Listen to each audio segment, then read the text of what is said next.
Hello there, and welcome to this Sleepy Botanica. What if I told you that a single tree once flavored the childhood of nearly every American, and then quietly vanished?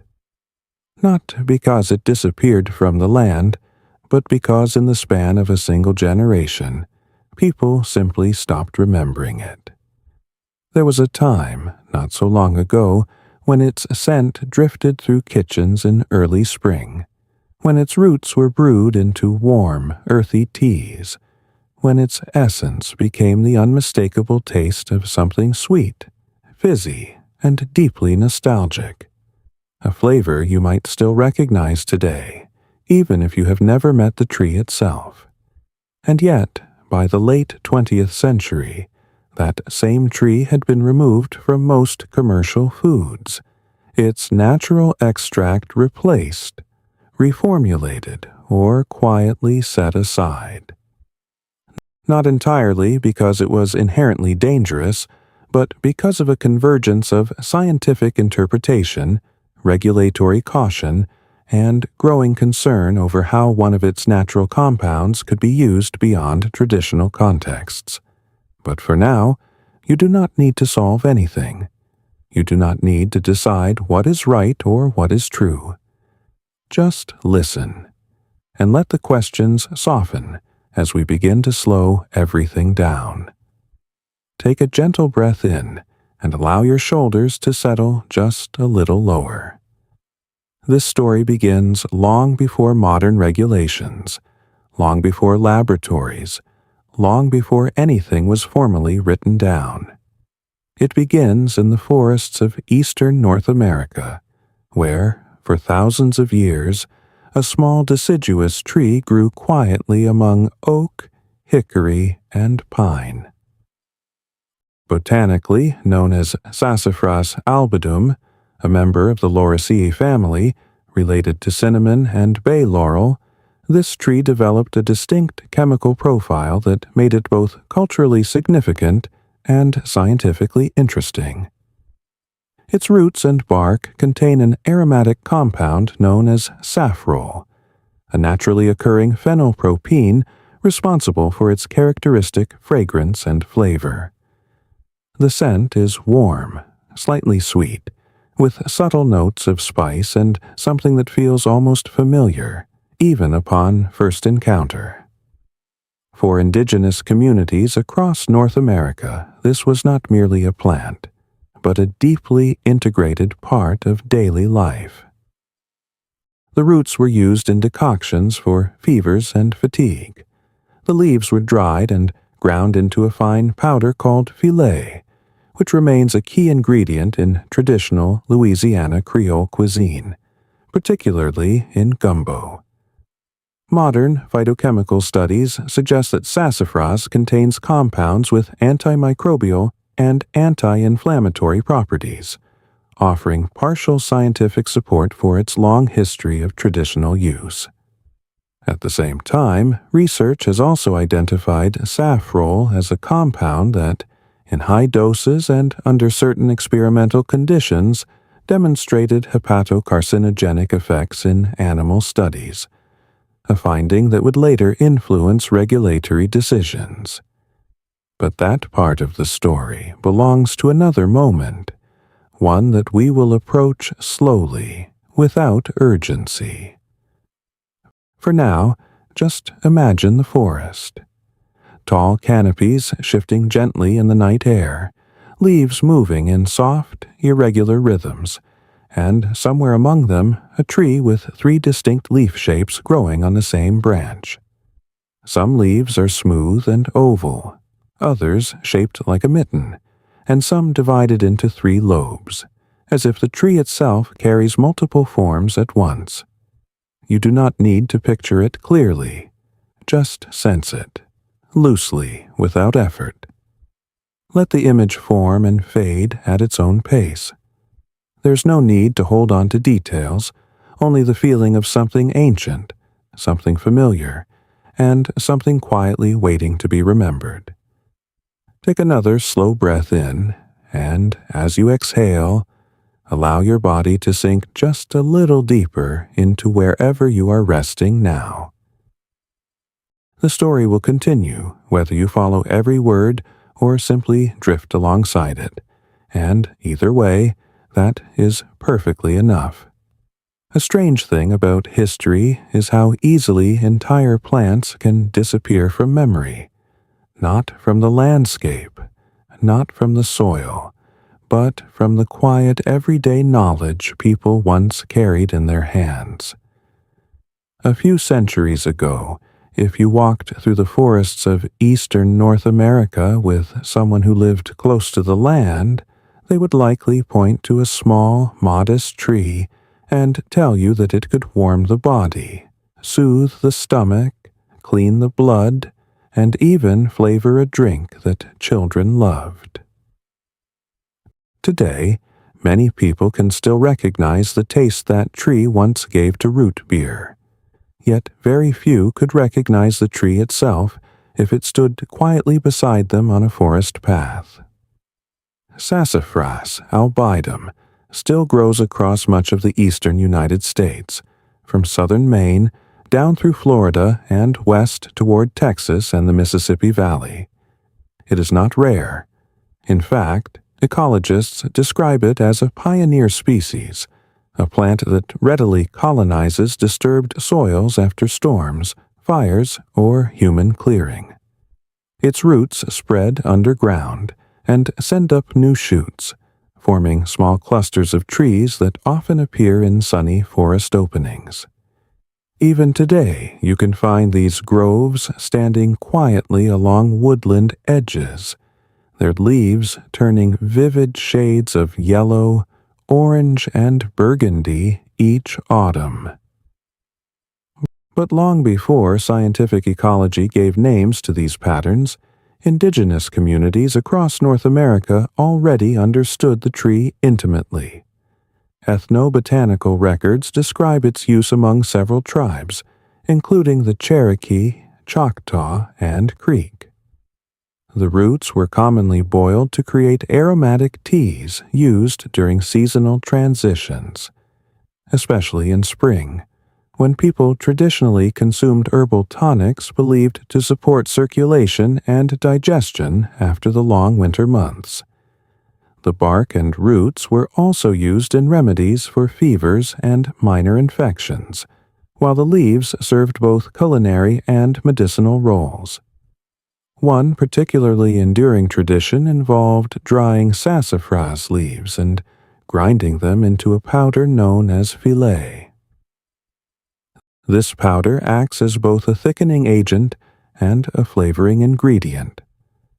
When West African culinary traditions blended with indigenous knowledge and European ingredients in Louisiana, filet became a defining element of Creole cuisine.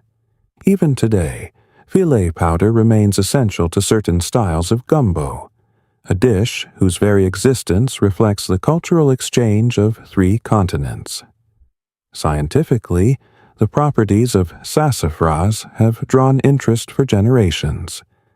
The plant produces a variety of volatile oils and secondary metabolites, including safrole, eugenol, and other aromatic compounds.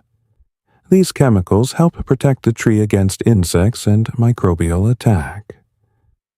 Modern phytochemical studies suggest that several compounds present in sassafras may exhibit antimicrobial and anti-inflammatory activity, which aligns with many traditional uses documented in historical medical texts and indigenous oral traditions.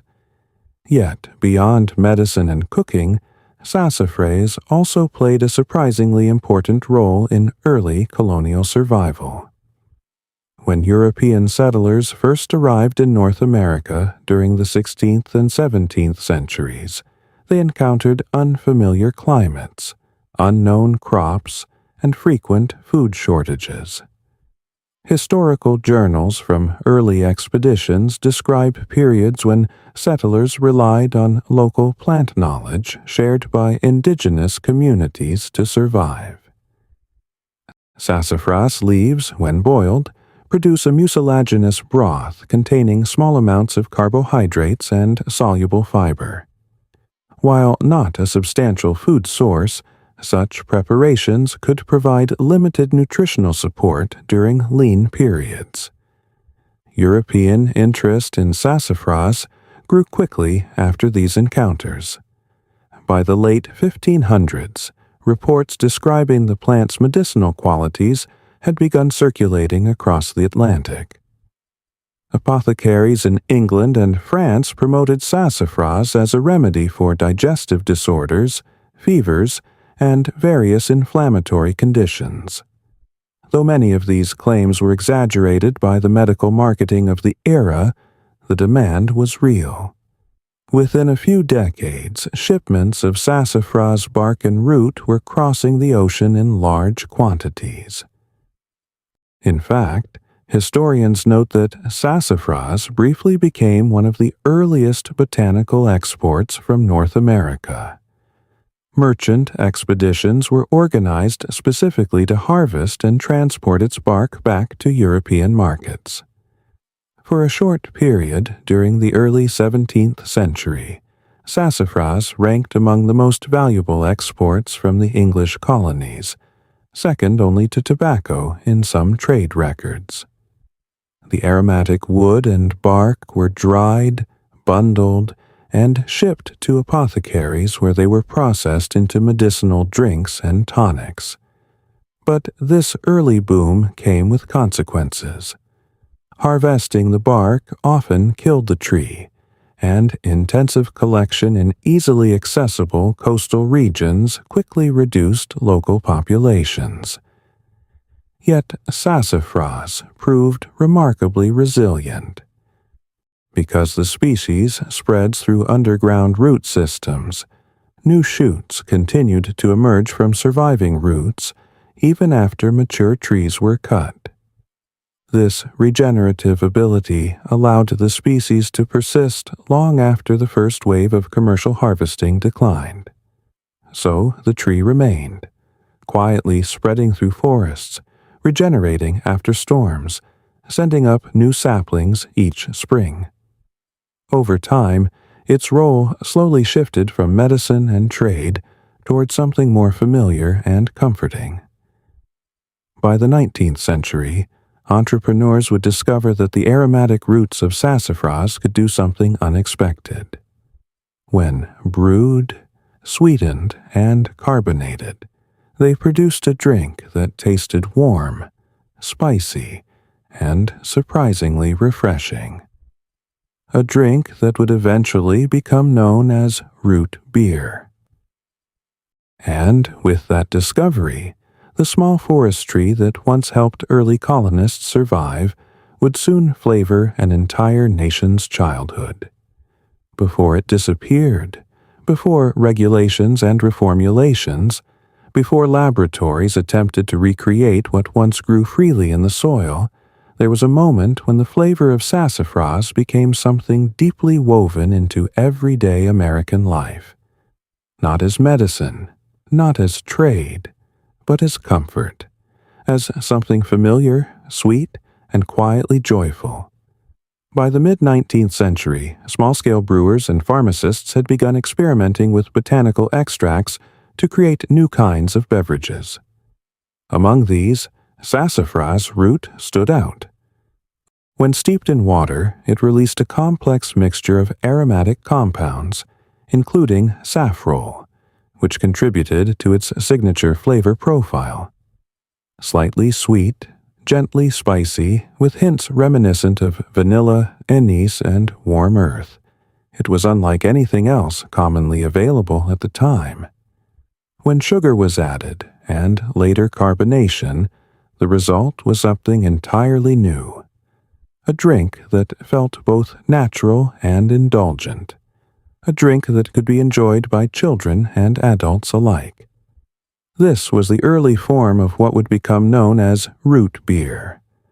Historically, root beer was not a single standardized recipe, but rather a category of beverages made from a blend of roots, barks, and herbs. Sassafras often served as the primary flavoring agent, but it was frequently combined with other botanicals such as wintergreen, birch bark, licorice root, sarsaparilla, and vanilla. Each brewer had their own variation, their own balance of sweetness and spice. In 1876, a Philadelphia pharmacist named Charles Elmer Hyers began commercializing one of these recipes.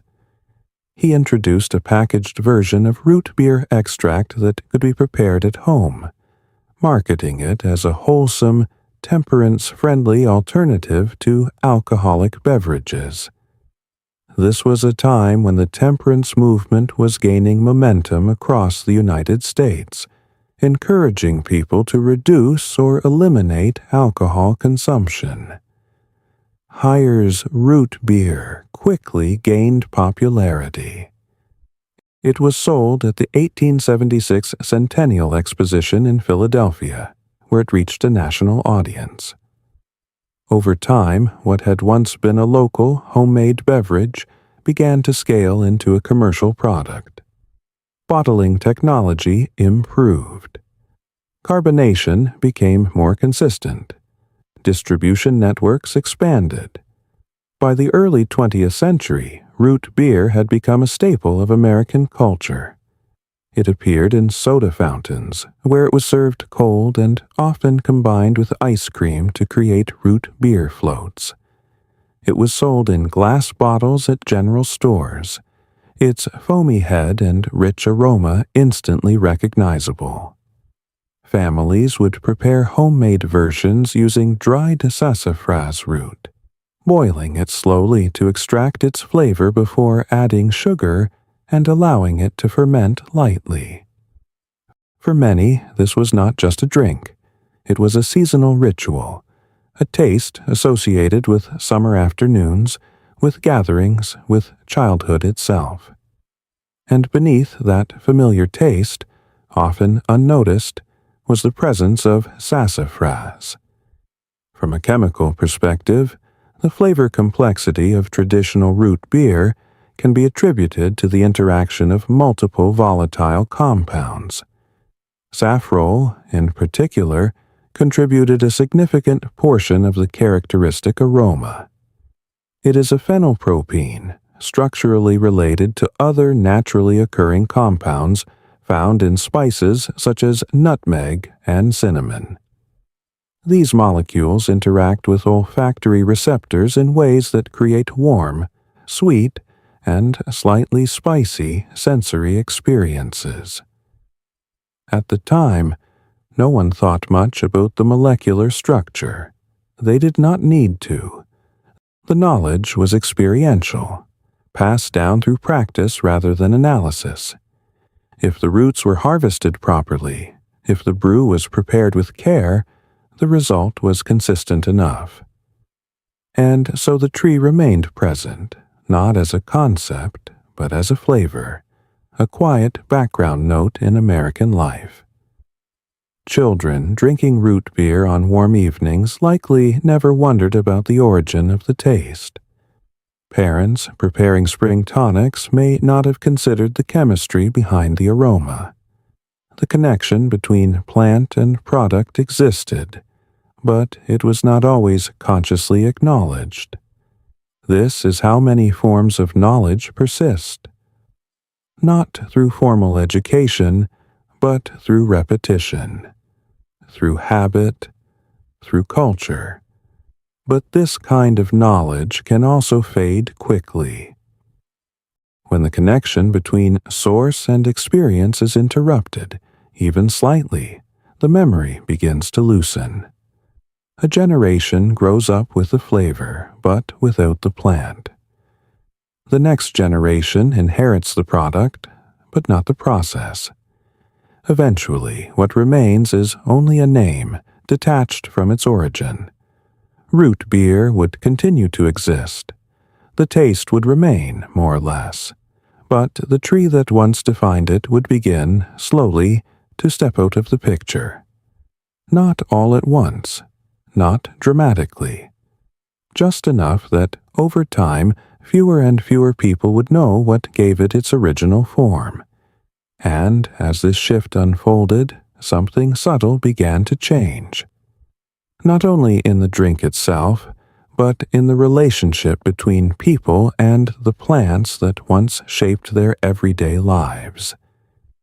Because once a plant becomes invisible, it becomes easier to replace, and once replaced, it becomes easier to forget. There is a moment in the life of many natural substances when tradition meets laboratory scrutiny, a moment when something long used, long trusted, is isolated, measured, and examined under controlled conditions. For sassafras, that moment began to take shape in the early to mid-20th century, as advances in analytical chemistry made it possible to identify and test individual compounds within plants. At the center of this attention was safrole, the same aromatic compound responsible for much of sassafras's distinctive flavor. Chemically, safrole belongs to a class of organic compounds known as phenylpropanes, which are found in a variety of plants, including spices such as nutmeg, cinnamon, and star anise. These compounds often contribute to aroma and flavor, but they can also interact with biological systems in complex ways. By the 1950s, researchers had begun conducting toxicological studies on safrole, particularly in animal models. In these studies, laboratory rats were administered high doses of safrole over extended periods of time. The results indicated that, under these specific conditions, safrole could induce liver damage and, in some cases, tumor formation. These findings placed safrole into a category of compounds known as hepatocarcinogens, meaning substances that have the potential to contribute to liver cancer under certain experimental conditions. It is important to understand the context of these studies. The doses administered to the animals were significantly higher, relative to body weight, than what a human would typically consume through traditional dietary use. In many cases, the equivalent human exposure would require consuming extremely large quantities of sassafras-based products on a daily basis. Nonetheless, from a regulatory perspective, the principle applied was one of precaution. If a compound demonstrated carcinogenic potential in controlled studies, even at high doses, it warranted attention. At the same time, the field of food safety was undergoing a transformation. In 1958, the United States introduced the Delaney Clause as part of the Food Additives Amendment. This clause stated that any substance found to induce cancer in humans or animals could not be considered safe for use as a food additive, regardless of the dose. This created a strict regulatory framework in which even trace amounts of certain compounds could become grounds for prohibition. Within this context, safrole became a subject of increasing concern. By 1960, the U.S. Food and Drug Administration took action. Safrole was officially banned as a food additive, meaning it could no longer be used in commercially produced foods and beverages. This decision directly affected sassafras-based products, particularly traditional root beer, which relied on the natural extract of sassafras root for its characteristic flavor. Manufacturers responded quickly. To maintain the familiar taste of root beer while complying with regulations, they began reformulating their products. Some turned to synthetic flavoring agents designed to mimic the original profile. Others used safrole-free sassafras extracts, produced through chemical processes that removed the compound while attempting to preserve the remaining flavor components. From a technological standpoint, this was a success. the product remained on the market. Consumers could still purchase root beer, and for many, the difference was subtle enough to go unnoticed. But from a botanical perspective, something had shifted. The direct link between the plant and the product had been altered. What had once been a simple process, harvesting roots, brewing them into a beverage, had become mediated by industrial processing and regulatory compliance. The tree itself was no longer the source of the flavor in its original form. Instead, it became a reference point, a template that manufacturers attempted to recreate without using the compound that defined it. Meanwhile, outside of factories and laboratories, sassafras trees continued to grow as they always had. They were not banned as plants. They were not removed from forests. Individuals could still encounter them, recognize them, even use them in small, personal ways. But in the public sphere, in the shared cultural experience of food and drink, their presence diminished. This is often how change occurs. Not through the disappearance of the organism itself, but through the gradual removal of its role in everyday life. A regulation is introduced. A process is adjusted. A product is reformulated. And over time, the original source becomes less visible. For many people born after the 1960s, root beer remained a familiar drink. But the connection to sassafras, to the actual tree, became increasingly abstract. The flavor existed, but its origin was no longer part of common knowledge. At the same time, scientific understanding continued to evolve. Researchers explored not only the risks associated with saffrole, but also the broader chemical composition of sassafras. Studies identified a range of compounds, some with potential therapeutic properties, others requiring careful consideration. As with many natural substances, the reality was not simple. It was not purely beneficial nor purely harmful. It was complex, dependent on dose, context, and method of use. But complexity is not always easy to communicate, and in many cases, regulation favors clarity. A compound is classified, a rule is established, and the story in its full nuance becomes quieter. Still, the tree remained, rooted in the soil, unchanged by policy, growing leaves each spring, releasing its scent into the air, whether or not anyone stopped to notice. And somewhere between the forest and the laboratory, between tradition and regulation, the role of sassafras began to shift from something lived to something remembered. There is a quiet shift that happens when a plant moves from being part of daily life to being part of a system of control. It no longer exists only as a tree or a flavor or a tradition. It becomes a substance, a compound, a line in a regulatory code. And for sassafras, that shift did not end with food safety. Because saffrole, the same compound that gave root beer its familiar warmth, had another property. Not one that was widely known at first, but one that would gradually change how governments viewed the tree entirely. In the mid to late 20th century, as organic chemistry advanced, researchers and underground chemists alike began to explore how certain naturally occurring compounds could be transformed. Saffrole, it turned out, could serve as a chemical precursor. With a series of reactions, it could be converted into compounds such as MDA and MDMA, substances that would later be classified as controlled drugs. From a purely chemical perspective, this transformation is not unique. Many organic compounds can be modified through relatively standard reactions, given the right knowledge and equipment. Safrole contains a methylene-deoxyphenyl structure, a feature that makes it particularly suitable for such synthesis pathways.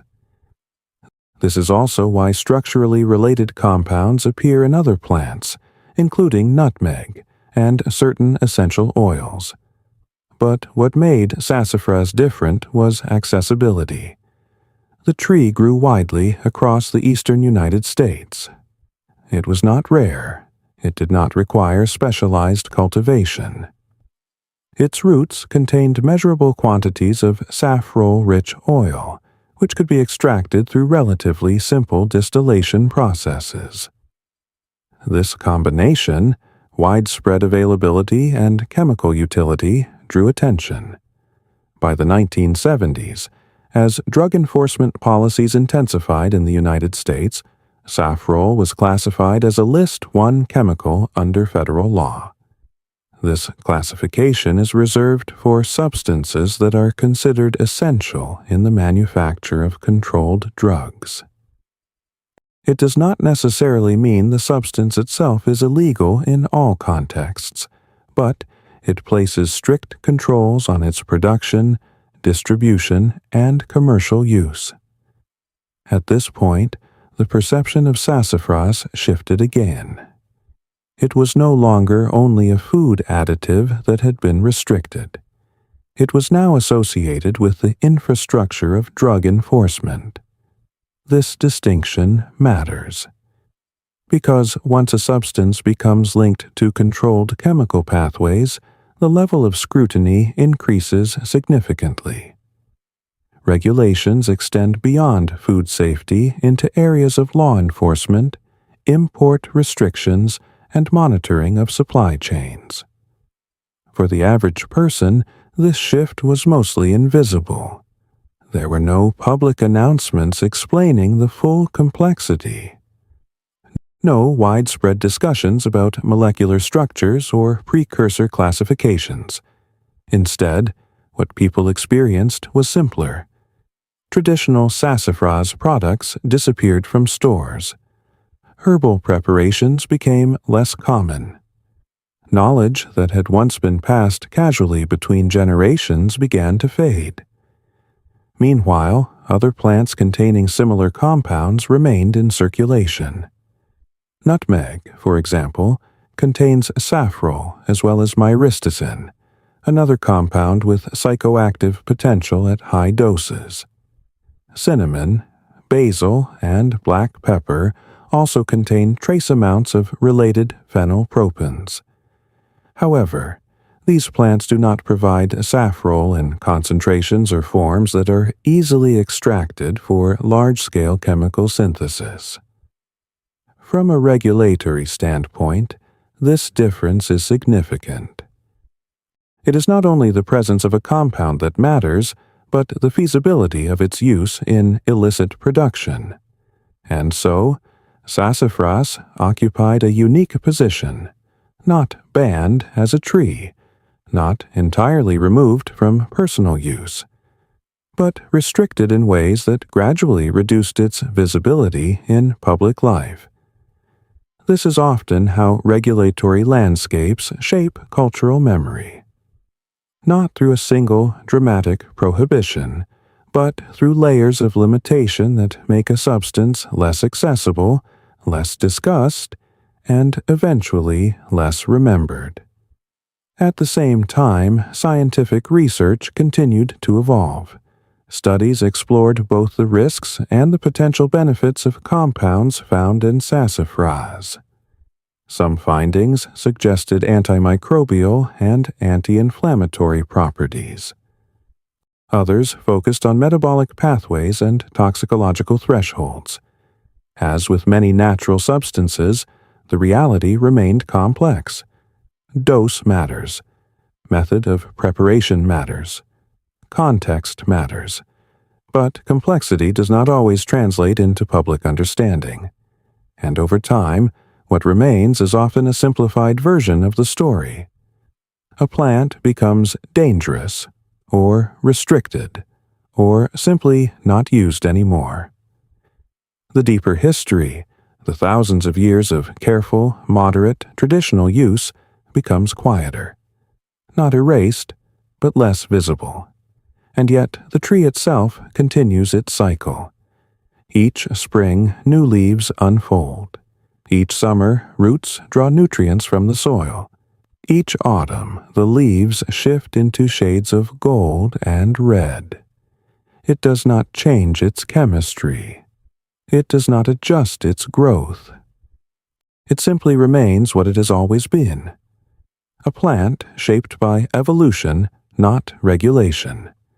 And somewhere, in forests that most people pass without noticing, sassafras continues to grow, carrying within it the same compounds that once flavored a nation, healed communities, and later placed it at the center of a system far beyond the forest.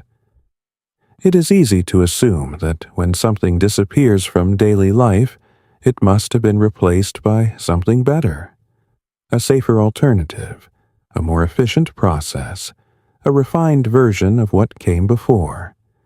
And in some cases, that is true. Scientific progress has improved food safety, reduced exposure to harmful substances, and created systems that protect public health in ways that were not possible in earlier centuries. But not every change is purely additive. Sometimes when something is removed, something else is lost quietly alongside it. Not only a substance or a flavor, but a relationship. Before sassafras was reformulated, restricted, and gradually distanced from commercial use, it existed in a different context. It was not simply an ingredient listed on a label. It was a plant that people recognized, harvested, prepared, and understood through direct experience. Its use required attention, knowing when to collect the roots, how to prepare them, how much to use. This kind of knowledge is not easily replaced by a synthetic equivalent. When root beer transitioned from a botanical preparation to an industrial beverage, the flavor remained, but the process changed. The connection between the drink and the land it came from became less visible. Instead of roots gathered from the forest, the flavor could now be produced through controlled manufacturing, standardized, replicated, and distributed at scale. From a technological perspective, this allowed for consistency. From a cultural perspective, it introduced distance. Over time, that distance grows. A generation drinks root beer without ever seeing sassafras. The next generation recognizes the taste but does not know its origin. Eventually, the association disappears entirely. This pattern is not unique to sassafras.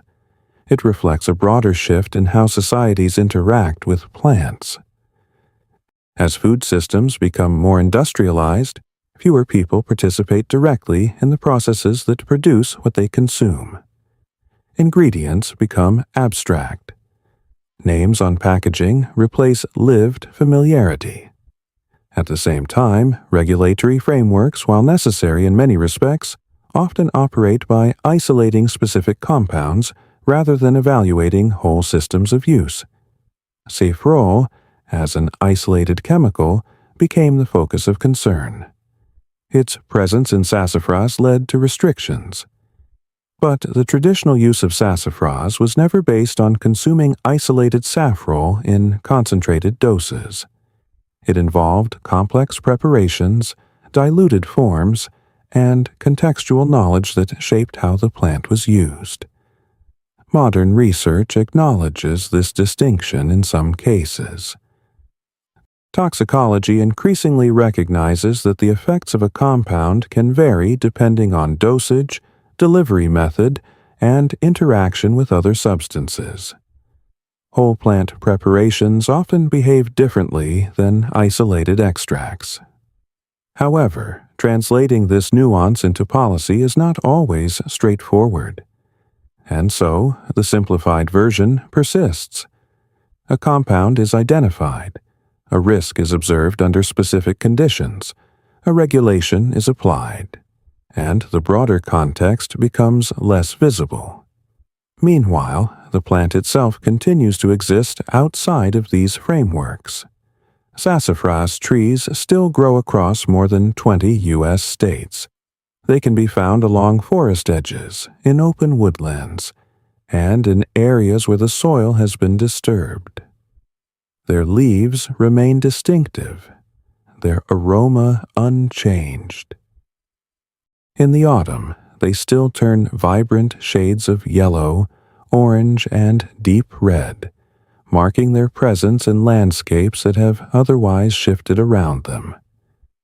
For those who know how to recognize them, the trees are not hidden. They are simply overlooked. In some communities, small fragments of traditional knowledge remain. Foraging enthusiasts, herbalists, and cultural historians continue to document and, in some cases, practice limited uses of sassafras. Modern guidelines often emphasize caution, moderation, and awareness of regulatory boundaries. Saffrole-free extracts are commercially available, produced through processes that remove the compound while preserving some aspects of the original flavor. But these are partial continuations. They are not the same as the widespread everyday familiarity that once existed, and yet the story is not entirely one of loss, because knowledge, even when it fades, can be recovered. Not completely, not perfectly, but enough to reestablish a connection. Scientific research continues to explore the properties of plants like sassafras, sometimes revisiting compounds once dismissed, sometimes identifying new applications, sometimes simply confirming what traditional practices had already observed. At the same time, there's a growing interest in ethnobotany, the study of how different cultures use plants. This field recognizes that traditional knowledge systems contain valuable insights, even if they are expressed differently than modern scientific frameworks. Within this intersection, something begins to reappear. Not the same as before, not in the same form, but present. A recognition that plants are not only sources of isolated chemicals, but part of complex relationships between people, environments, and time. Sassafras, in this sense, has not disappeared. It has changed roles, from a common household ingredient to a regulated substance, from a widely recognized tree to a largely unnoticed one, from a daily presence to a quiet memory. But it remains. In the soil, in the forests, in the chemistry of its roots and leaves, and perhaps in a different way, in the possibility that what was once forgotten can be slowly remembered again. Not all at once, not completely, but gently, like a flavor that feels familiar even before you can name where it comes from. Even when people forget, ecosystems do not. Long after a plant disappears from kitchens, from shelves, from everyday conversation, it continues to exist within the quiet systems that shaped it. Sassafras does not require recognition to grow. It does not depend on memory to survive. It follows patterns far older than human regulation, rooted in cycles of light, soil, water, and time. If you were to walk into a deciduous forest in the eastern United States today, especially along the edges where sunlight filters through broken canopy, you might find it without trying too hard. Sassafras often grows in transitional spaces where forests meet open land, where disturbance has created room for new life. Ecologists describe this as early successional habitat, environments where pioneer species establish themselves quickly after disruption. Sassafras is particularly well adapted to these conditions. Its root system forms underground networks that send up multiple shoots, creating small clusters of genetically identical trees, known as clonal colonies.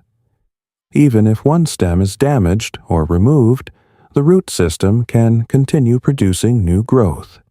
This regenerative strategy allows sassafras to persist through fire, storm damage, and human clearing. In this way, the tree does not rely on a single trunk. It exists as a system, a quiet network beneath the soil. From a botanical perspective, sassafras is also notable for its polymorphic leaves. A single tree can produce 3 distinct leaf shapes: unlobed, mitten-shaped, and 3-lobed, all on the same branch. The exact evolutionary advantage of this variation is still not fully understood, but it may relate to optimizing light capture or deterring herbivores. To someone unfamiliar, the tree might appear unremarkable at first glance. But once recognized, it becomes difficult to overlook. Crush a leaf gently between your fingers, and it releases a faint aroma, a soft echo of the scent that once defined root beer. The fragrance is subtle, not overwhelming, but distinct enough to register as something familiar, even if you cannot immediately place it.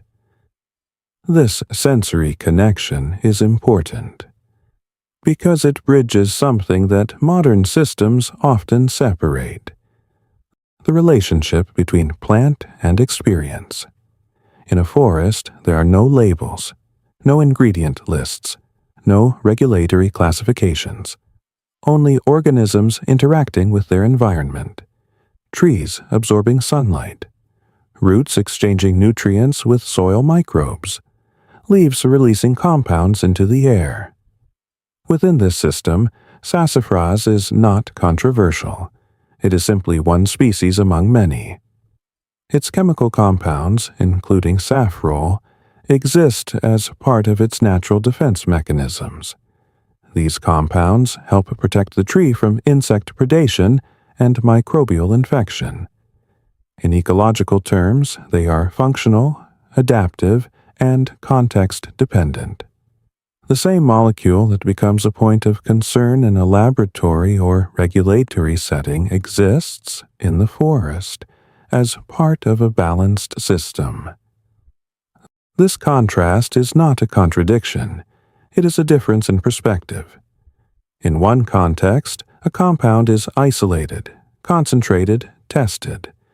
In another, it remains embedded within a living organism, interacting with countless variables.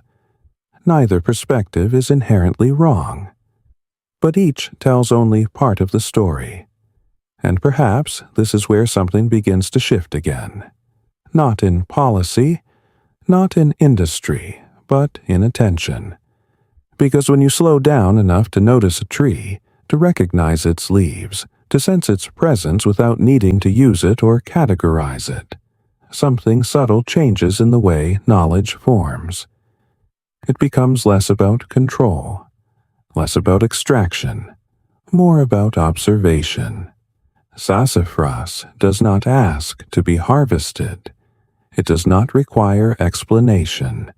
It simply grows, season after season, quietly maintaining its place in ecosystems that have adapted around it.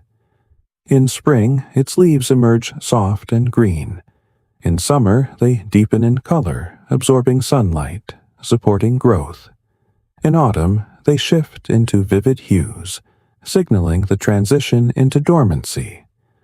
And in winter, the tree rests, its energy stored below ground, waiting for the next cycle to begin. These rhythms continue regardless of whether the tree is remembered as a flavor, a medicine, or a regulated substance. And perhaps that continuity is part of what makes its story different. Because while human systems change quickly, sometimes within decades, ecological systems operate on longer timelines. centuries, millennia. The same species that indigenous communities used thousands of years ago still grows in many of the same regions today. Not unchanged, but continuous. And so, even if the cultural memory fades, the biological presence remains. The forest still knows the tree. The soil still supports it. The air still carries its scent, faint and unnoticed. And somewhere, between the quiet persistence of the plant and the fading memory of its use, there is a space. A space where remembering does not require urgency, only attention, only time, only the willingness to notice what has been there all along. There is something unusual about scent and taste. They do not behave like ordinary memories. You can forget a name, a place, a fact you once knew clearly, and yet a single familiar flavor can return it all at once, without effort, without warning. This is not just a poetic idea, but a well-documented neurological phenomenon. The olfactory system, responsible for smell, is directly connected to the limbic system, the part of the brain involved in emotion and memory. This is why certain scents feel immediate, almost timeless, and this is part of why sassafras mattered in a way that extended beyond its physical form. Because what it offered was not only a compound, not only a flavor, but an experience that could be stored in the body, in the senses, in ways that did not require explanation. Saffrole, the primary aromatic compound in sassafras root, interacts with olfactory receptors in a way that produces a warm, slightly sweet, and mildly spicy perception. But this perception is not created by saffrole alone. It emerges from a combination of volatile compounds, including eugenol, pinene, and other trace elements that together form a complex sensory profile. When these compounds evaporate and enter the nasal cavity, they bind to receptors that send signals directly to the brain's olfactory bulb. From there, the signals are processed in regions associated with emotional memory. This is why scent can evoke a sense of familiarity, even when the source is not consciously recognized. In traditional root beer, sassafras was rarely used in isolation. It was combined with other botanicals, each contributing its own set of compounds. Wintergreen added methyl salicylate, birch bark contributed its own aromatic oils, licorice root introduced glycyrrhizin, and vanilla added vanillin. Together, these elements created a layered sensory experience, one that felt both complex and coherent.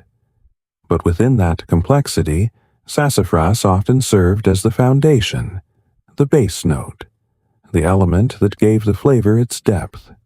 From a sensory science perspective, base notes are critical. They provide continuity, anchoring more volatile top notes and creating a sense of fullness. Without them, a flavor can feel thin, incomplete, or unstable. When saffrole was removed from commercial root beer formulations, manufacturers attempted to replicate this base using alternative compounds. Some of these replacements were effective. Synthetic flavor chemistry has advanced significantly, allowing for the recreation of many sensory profiles with high precision. But replication is not the same as origin. A reconstructed flavor may match the expected taste, but it does not carry the same ecological or cultural context. It does not connect back to a specific plant, a specific place, a specific set of practices. And over time, this difference becomes less noticeable. Not because it disappears, but because fewer people have a reference point for comparison. If you has never tasted traditional sassafras root beer, the modern version feels complete. If you have never seen the tree, the flavor exists without needing an origin. This is how memory shifts, not abruptly, but gradually. The sensory experience remains, but the underlying knowledge fades. At the same time, the brain adapts. It forms new associations. The taste of root beer becomes linked to packaging, to branding, to specific moments in life that have nothing to do with the plant itself. A soda fountain, a glass bottle, a summer afternoon. These associations are real.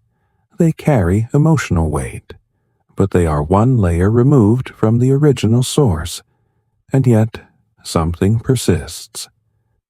Because even without conscious awareness, the sensory system retains its sensitivity.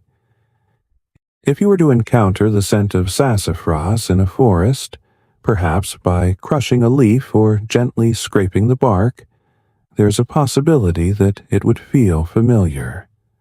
Not because you recognize the tree, but because your brain recognizes the pattern. A faint echo of something experienced before. This is not memory in the conventional sense. It is recognition without context. And it suggests that the connection between plant and experience is not entirely lost. It is simply less direct, less reinforced, less named. In cognitive science, there is a concept known as implicit memory. These are memories that influence perception and behavior without conscious recall. They are formed through repeated exposure, through sensory experience, through patterns that the brain learns to recognize over time. Sassafras, for many people, exists in this space, not as a known object, but as a familiar sensation, a flavor that feels older than it appears, a scent that seems to come from somewhere just beyond immediate awareness. And perhaps there is part of why its story continues to resonate. Because even when the explicit knowledge fades, the sensory trace remains. Quiet, subtle, waiting, not to be rediscovered in a dramatic way, but to be noticed, gently when the conditions are right, when attention slows, when the mind becomes still enough to register something that does not demand recognition, just presence. Just a hint of something that has always been there, even when it was not being named. There is a difference between something being lost and something becoming quiet. Loss suggests absence, something gone completely, something that cannot be recovered. But quiet knowledge is different. It still exists, just no longer at the surface. It moves beneath awareness, carried by fewer people, held in smaller spaces, waiting without urgency. Sassafras did not vanish in the way we often imagine disappearance. The forests did not empty of it. The soil did not forget how to grow it. What changed was the continuity of transmission, the passing of knowledge from one generation to the next. For thousands of years, plant knowledge moved through direct experience. It was not stored in databases or formal systems. It was shared through practice, through observation, through repetition. A person would learn which tree to recognize, how to harvest it, how to prepare it, and how much to use. This knowledge was embedded in daily life, not separated from it.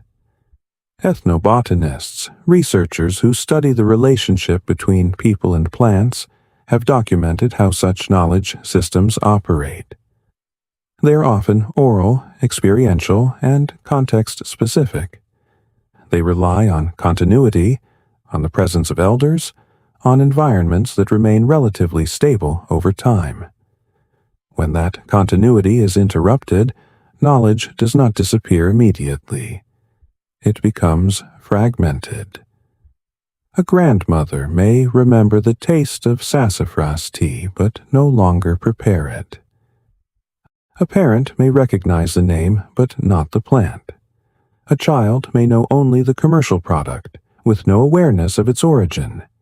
Each step is small, each transition subtle, but over time the pattern shifts, and what was once common becomes rare. Not rare in the biological sense, but in the cultural one. This kind of change can happen quickly. Anthropological studies suggest that significant loss of traditional ecological knowledge can occur within 1 or 2 generations, especially when communities undergo rapid shifts in lifestyle, environment, or economic structure. Urbanization, industrialization, and changes in education systems all contribute to this process. As people spend less time interacting directly with natural environments, the need for plant-based knowledge decreases. Skills that were once essential become optional, then unfamiliar, and eventually largely unknown. Sassafras fits within this pattern. Its decline in everyday use was not caused by a single factor. It was shaped by multiple overlapping influences. Regulatory changes limited its presence in commercial products. Industrialization altered how food and medicine were produced and distributed. Cultural shifts reduced direct interaction with wild plants. None of these changes were entirely intentional in terms of erasing knowledge. They were outcomes of broader systems evolving over time. And yet, the result was similar: a narrowing of awareness, a reduction in direct familiarity, a quieting. But even within this quiet, fragments remain. In certain regions, especially in parts of the American South, some knowledge of sassafras persists. Filet powder, made from the dried leaves, is still used in traditional cooking, though modern commercial versions are often processed differently. The connection to the plant has not been entirely severed. In foraging communities, individuals continue to identify and harvest sassafras, often with an emphasis on sustainable practices and awareness of current research. They may not use it in the same ways as before, but the recognition remains. In academic fields, research continues to examine the chemical composition and potential applications of sassafras and its compounds. Scientific interest does not always translate into widespread use, but it keeps the plant within a framework of inquiry. And in the forests, of course, the tree continues its cycle, unaware of its cultural status, unaffected by whether it is remembered or forgotten. This persistence creates an unusual situation, because unlike many forms of knowledge that are tied to specific technologies or social systems, plant knowledge has a physical anchor: the plant itself. As long as the tree exists, the possibility of remembering remains. Not guaranteed, not automatic, but possible. This is different from knowledge that depends entirely on records or transmission. A plant can be rediscovered through observation, through curiosity, through simple exposure. You do not need a complete history to notice a leaf. You do not need formal training to smell a crushed root. You do not need to understand every chemical pathway to recognize that something feels familiar. And perhaps this is where the story slows even further.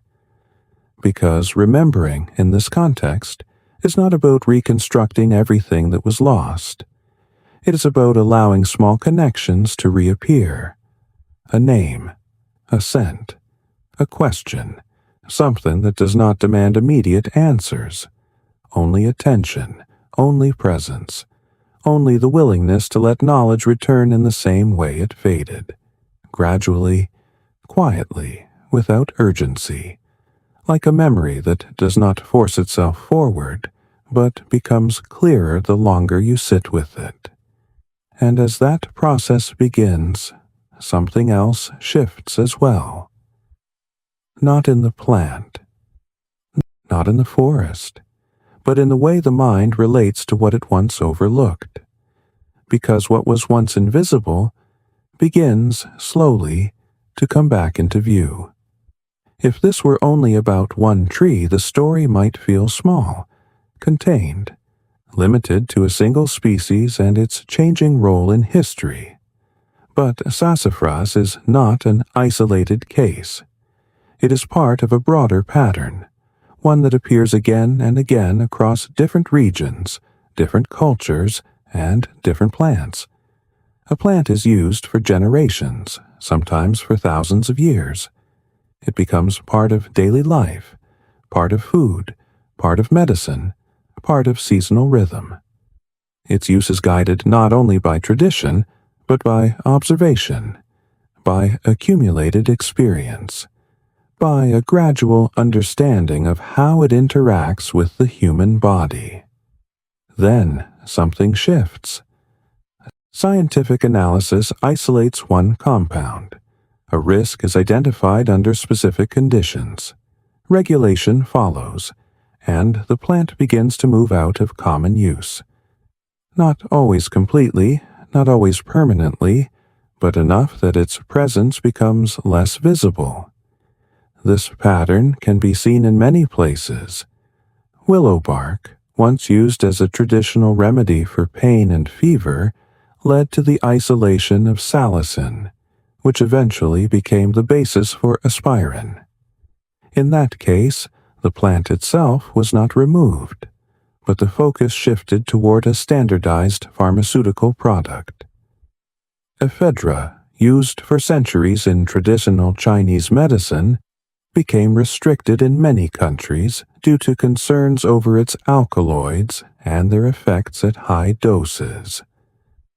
Kava, a plant used ceremonially in Pacific Island cultures, has faced regulatory scrutiny in various regions, despite long histories of traditional use. Each case is different. Each involves its own scientific data, its own cultural context, its own regulatory decisions. But the underlying pattern shares similarities.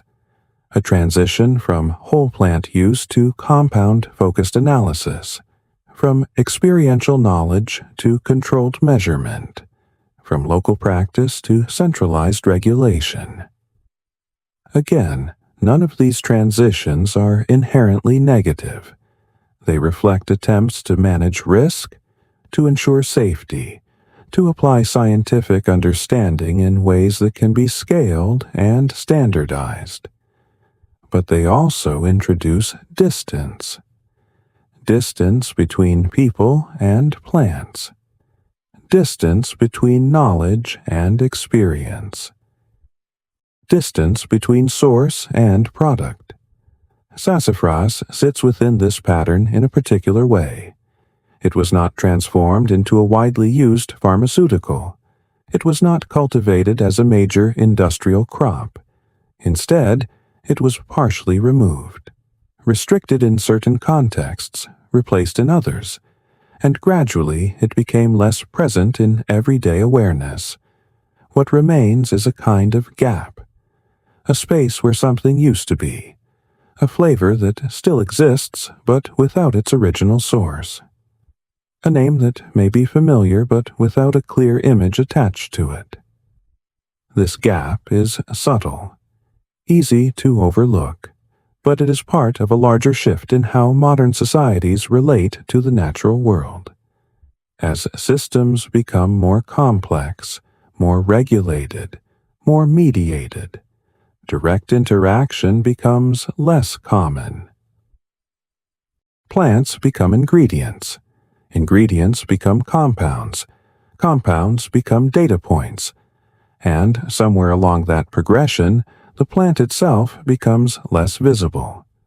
Not gone, just less noticed. But there is another way to look at this. Not as a loss alone, but as a change in perspective. Because even within highly structured systems, the original forms still exist. Forests still grow. Plants still produce the same compounds they always have. Ecological relationships continue, regardless of how they are interpreted or categorized. And this creates an opportunity. Not necessarily to return to the past, not to undo scientific progress or regulatory frameworks, but to reintroduce awareness. To recognize that behind every compound, there is a plant. Behind every flavor, there is a source. Behind every regulation, there is a history. This kind of awareness does not require action. It does not demand that you harvest, prepare, or use the plant. It simply invites recognition. A quiet acknowledgement that what seems abstract often has a tangible origin, and that origin still exists, whether or not it is part of daily life.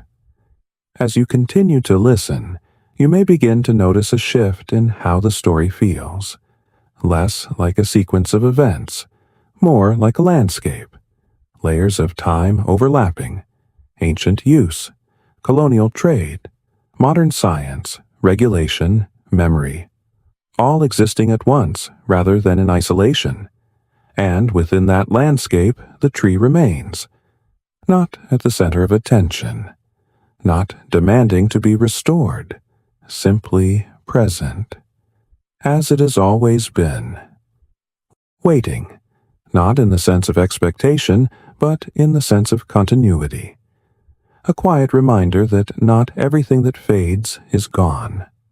Some things remain just outside the surface of awareness, steady and unchanged, until something, a scent, a story, a moment of attention, brings them gently back into view. There is a subtle illusion in the way we understand disappearance. When something is no longer visible in our daily lives, we tend to assume it is gone entirely. But often what has changed is not existence, but access.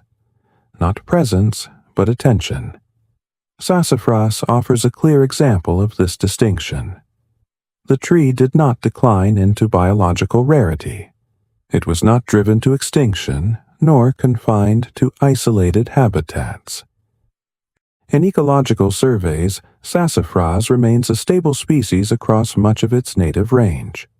It continues to propagate through root systems, to flower, to produce fruit, to participate in forest succession, and yet, culturally, it feels absent. This contrast reveals something important about how knowledge is structured. Visibility, in a modern context, is often tied to systems of distribution. What appears in stores, in media, in formal education, becomes what is perceived as relevant. What falls outside of these systems becomes less visible, regardless of its physical presence. In earlier periods, knowledge of plants like sassafras was maintained through proximity. People lived closer to the environments that sustained them. They observed seasonal changes, recognized species, and developed practices based on repeated interaction. Knowledge was local, embedded, and continuous. As societies shifted toward urbanization and centralized production, this proximity decreased. Food began to come from supply chains rather than landscapes. Medicine from institutions rather than ecosystems. And with that shift, the need for direct plant knowledge diminished. Not intentionally, but gradually. Sassafras did not need to be removed from forests to become less known. It only needed to be removed from systems of daily relevance. This is what creates the illusion. A plant can be abundant, yet unfamiliar. Present, yet unrecognized. existing yet perceived as gone. This phenomenon extends beyond sassafras. It applies to many species that remain ecologically common but culturally distant. Trees, herbs, and grasses that once held clear roles in human life now exist primarily as background elements in landscapes, noticed only in passing, if at all. From a cognitive perspective, this reflects how attention shapes perception. The human brain filters information constantly, prioritizing what is immediately useful or repeatedly reinforced. Without reinforcement, recognition fades, but fading is not the same as erasure. The underlying information remains accessible. Given the right context, the right stimulus, it can return. A single encounter with a plant, a scent, a story can reactivate recognition. This is not a full restoration of knowledge, but it is a beginning. And perhaps that is enough. Because the goal is not to recover everything that was once known. It is to reestablish a connection, however small, to move something from invisible to visible again. Not permanently, not completely, but enough to shift awareness. As you listen, you may begin to sense how this applies not only to a tree, but to perception itself. How many things exist around you now, unnoticed, simply because they are not part of your current focus? How many forms of knowledge remain available, not hidden, but quiet? There's no need to answer, only to notice the question, and to allow the possibility that what seems absent may simply be waiting, just beyond the edge of attention. Waiting, not to be found, but to be seen. Gently, without effort, without urgency. Beneath every visible system, there are structures that operate quietly, supporting what appears above the surface. In forests, these structures are literal. Root systems extend through the soil, connecting trees, stabilizing ground, exchanging nutrients, and storing energy. They are not visible in the way leaves or branches are, but they are essential. Sassafras, like many deciduous trees, relies heavily on its root network. What appears as a single tree is often part of a larger underground system. Through vegetative reproduction, sassafras sends out lateral roots that produce new shoots. These shoots grow into what appear to be individual trees, but genetically they are part of the same organism. This form of growth allows the tree to persist across disturbances. If one stem is cut or damaged, the root system remains. New growth emerges. The visible structure changes, but the underlying system continues. There is a parallel here. In the way knowledge persists. Even when visible practices disappear, underlying structures can remain. Fragments of understanding, partial memories, isolated references. They may not form a complete system on their own, but they exist. And, given the right conditions, they can support new growth. In the case of sassafras, these conditions might be simple. A person walking through a forest, a moment of curiosity, a question about a familiar flavor. From there, connections begin to form, not all at once, but gradually. This process resembles what cognitive scientists describe as reconstruction. Memory is not retrieved in a fixed form. It is rebuilt, piece by piece, from available information. Each new piece adds structure, fills gaps, creates coherence. The same can be said for cultural knowledge. It is not always transmitted in a continuous line. Sometimes it is reassembled from historical records, from scientific studies, from direct observation, from stories. Each element contributes something. Together, they form a new understanding, not identical to the original, but related, adapted to current conditions. Sassafras, in this sense, exists both as a biological organism and as a node within a network of knowledge. Its roots extend through soil. Its story extends through time. Both are partially hidden. Both support what appears above. And both continue, regardless of whether they are fully visible. This continuity is quiet. It does not announce itself. It does not require recognition. But it is there, steady, persistent. As you continue to rest, you might imagine this network, not in detail, not as a precise image, but as a sense. Something beneath the surface, something connecting what seems separate. Trees linked through roots, ideas linked through memory, time layered rather than linear. There's no need to hold on to the image. Just let it form briefly, then allow it to soften, to dissolve, like roots extending beyond what you can see, supporting something that does not need to be fully understood to exist. And as that awareness settles, even lightly, the story continues.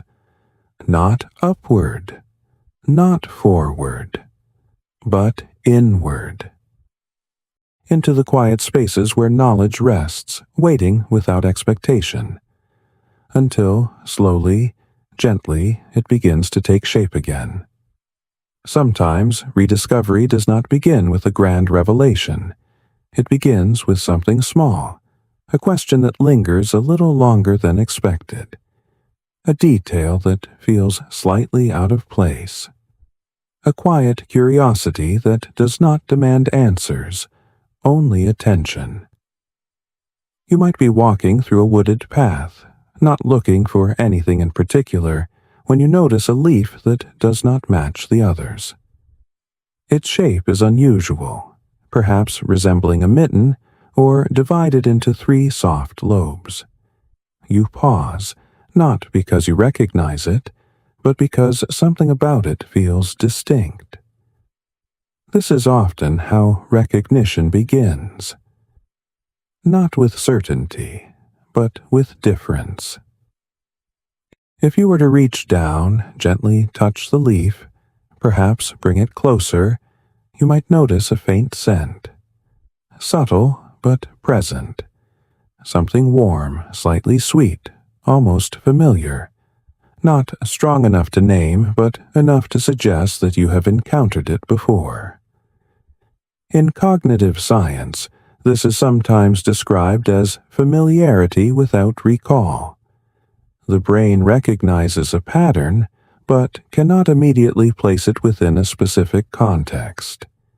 It is a form of knowing that exists just below conscious awareness. Sassafras often exists in this space, a plant that feels familiar before it is understood, a presence that resonates even without explanation. If you were to follow that curiosity, to look a little closer, you might begin to notice more. The branching pattern of the tree, the smooth bark, the way the leaves vary in shape, even on the same branch. Each detail adds something, not overwhelming, not urgent, just enough to deepen the sense of connection. This process mirrors how knowledge forms in natural settings. It is not delivered all at once. It unfolds gradually, through repeated encounters, through observation, through time. And as this unfolding continues, something shifts internally. The tree is no longer just part of the background. It becomes an object of awareness, not because it has changed, but because attention has shifted. This is the beginning of rediscovery, not as a return to the past, but as a new relationship, one that does not require complete knowledge, only presence, only the willingness to notice. In this way, sassafras does not need to be reintroduced through systems or institutions. It can be encountered directly, quietly, in the same environments where it has always grown. The forest becomes the context again, the senses become the guide, and knowledge begins to form, not as something imposed, but as something that emerges, slowly, gently, without pressure. You do not need to learn everything about the tree. You do not need to use it, prepare it, or even name it. Simply noticing is enough, because recognition, even in its smallest form, changes perception. What was once invisible becomes visible. What was once background becomes foreground. And from that point, something new becomes possible. Not necessarily action, not necessarily understanding, but awareness. And awareness, once established, has a way of remaining. Even if it fades again, even if it becomes quiet, it leaves a trace, a subtle shift in how you move through the world, a slight expansion of what you notice. And as this awareness settles, there is no need to hold on to it tightly. You can let it rest, let it soften, let it become part of the background once more. But now, the background is different, because something within it has been seen. In modern systems, there's often a tendency to seek clear boundaries, to define what is safe and what is not, what is beneficial and what is harmful. These distinctions are important, especially when applied to public health. They help guide decisions, establish standards, and reduce risk. But in natural systems, boundaries are rarely so absolute. Effects are often dependent on context, on dosage, on method of use, on the interaction between multiple compounds rather than a single isolated substance. Sassafras exists within this complexity. The compound safrole, which became the focus of regulatory concern, has been studied extensively. Laboratory research has demonstrated that in high doses and under specific conditions, safrole can produce toxic effects, including liver damage and carcinogenic outcomes in animal models. These findings are significant. They cannot be dismissed. They form part of the scientific understanding of the compound. At the same time, traditional uses of sassafras did not involve isolated safrole in concentrated forms. They involved whole plant preparations, typically diluted, consumed in limited quantities, and often within specific seasonal or cultural contexts. This distinction matters, because the biological effect of a compound can vary depending on how it is delivered. Whole plants contain complex mixtures of chemicals that can interact with each other. Some compounds may enhance certain effects, while others may mitigate them.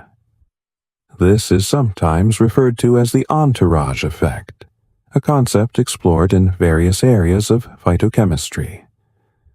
Modern toxicology increasingly recognizes the importance of dose-response relationships. A substance that is harmful at high doses may be neutral or even beneficial at lower levels. This principle is often summarized by the phrase, "the dose makes the poison," a concept attributed to the Renaissance physician Paracelsus. However, translating this principle into regulation is not always straightforward. Public policy tends to favor caution, clear guidelines, definable limits. In the case of safrole, the decision was made to remove it from commercially produced foods entirely, rather than attempt to regulate safe levels of exposure in complex variable products. From a regulatory perspective, this approach reduces uncertainty. From a cultural perspective, it can remove nuance. The result is a simplified narrative. A compound is labeled as harmful. The plant associated with it becomes less used. And the broader context, the ways in which it was traditionally understood and applied, becomes less visible. This does not mean that traditional use was without risk. No natural substance is entirely without potential harm. But it does suggest that understanding requires more than a single data point. It requires context, balance, attention to detail, and perhaps a different kind of thinking. One that allows for complexity without needing to resolve it immediately. As you rest here, there's no need to analyze these ideas fully. No need to reach conclusions. Only to notice that the story is not one of simple categories, not entirely safe, not entirely dangerous, not entirely lost, not entirely preserved. It exists somewhere in between, in that space where many natural systems operate, where outcomes are shaped by multiple factors, where understanding develops gradually, and where sometimes the most accurate answer is not a clear boundary, but a quiet acknowledgement of complexity. You can let that idea settle, without needing to hold it, without needing to define it, just allowing it to exist gently in the background, like the tree itself, present, complex, and still. There is a natural rhythm to attention, one that often goes unnoticed. During the day, it moves quickly, shifting from one task to another, responding to stimuli, filtering information, prioritizing what feels urgent. But as the pace slows, especially in moments of rest, attention begins to change. It widens. It softens. It becomes less focused on specifics and more open to patterns. This shift is not something you need to force. It happens on its own when conditions allow, when there is less demand, less pressure to respond, less need to decide. And as this change begins, the way you experience a story changes as well. Details become less important. Structure becomes less defined. What remains is a kind of atmosphere, a sense, a gentle continuity that carries you forward without effort. The story of sassafras, which began with a question, a tree, a flavor, now starts to move differently. Less like a sequence of events, more like a landscape you are passing through. You do not need to remember where it started. You do not need to anticipate where it is going. You can simply move with it. Like walking through a forest at dusk where shapes are still visible, but edges begin to soften. You notice things, but you do not hold on to them. A leaf, a scent, a pattern of light through branches. Each one appears, lingers briefly, then fades. This is how the mind begins to prepare for rest, not by stopping completely, but by loosening its grip, allowing thoughts to pass without needing to follow them, allowing images to form without needing to clarify them. As you continue to listen, you might notice your breathing becoming slower, more even, not because you are trying to change it, but because the body responds to stillness naturally. Inhalation, a brief pause. Exhalation, a slightly longer pause. This pattern, simple and steady, mirrors processes that occur throughout the natural world. Trees, including sassafras, follow their own rhythms. During the day, they engage in photosynthesis, converting light into energy. At night, They shift their metabolic processes, redistributing resources, maintaining internal balance. There is no urgency in these cycles, no need to accelerate. They unfold at a pace that is consistent, predictable, and deeply embedded in the environment. You can imagine that rhythm now, not in detail, but as a background presence.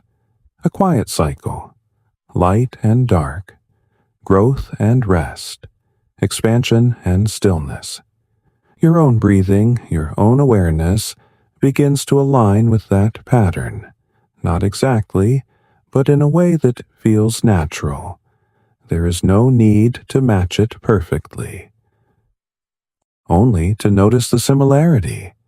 And as this alignment deepens, even slightly, the boundaries between the story and your own internal experience begin to soften.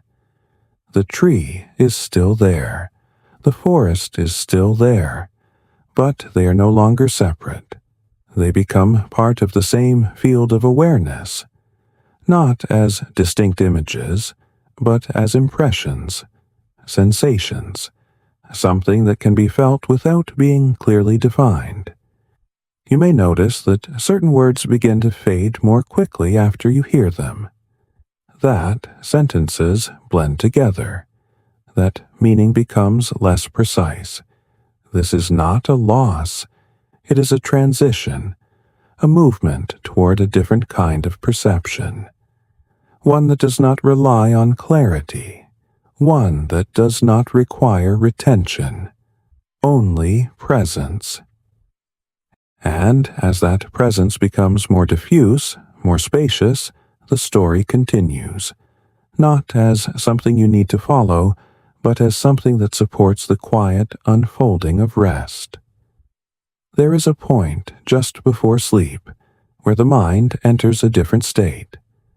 Not fully awake, not fully asleep, but somewhere in between.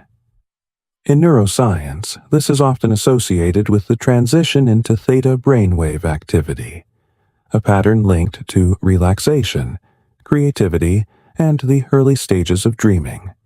In this state, thoughts become less linear. Images may appear without clear origin. Memories blend with imagination. Time becomes less structured. This is not confusion. It is a different mode of processing, one that does not prioritize logic or sequence, but connection and association. The story you have been listening to begins to shift into this space. The tree is no longer only a tree. It becomes a symbol, a pattern, something that represents continuity, persistence, quiet presence. You may find that you are no longer following the details of sassafras, its chemistry, its history, its regulation. Instead, you might sense the feeling of it, the idea of something that remains, even when it is not noticed, something that exists quietly without needing recognition.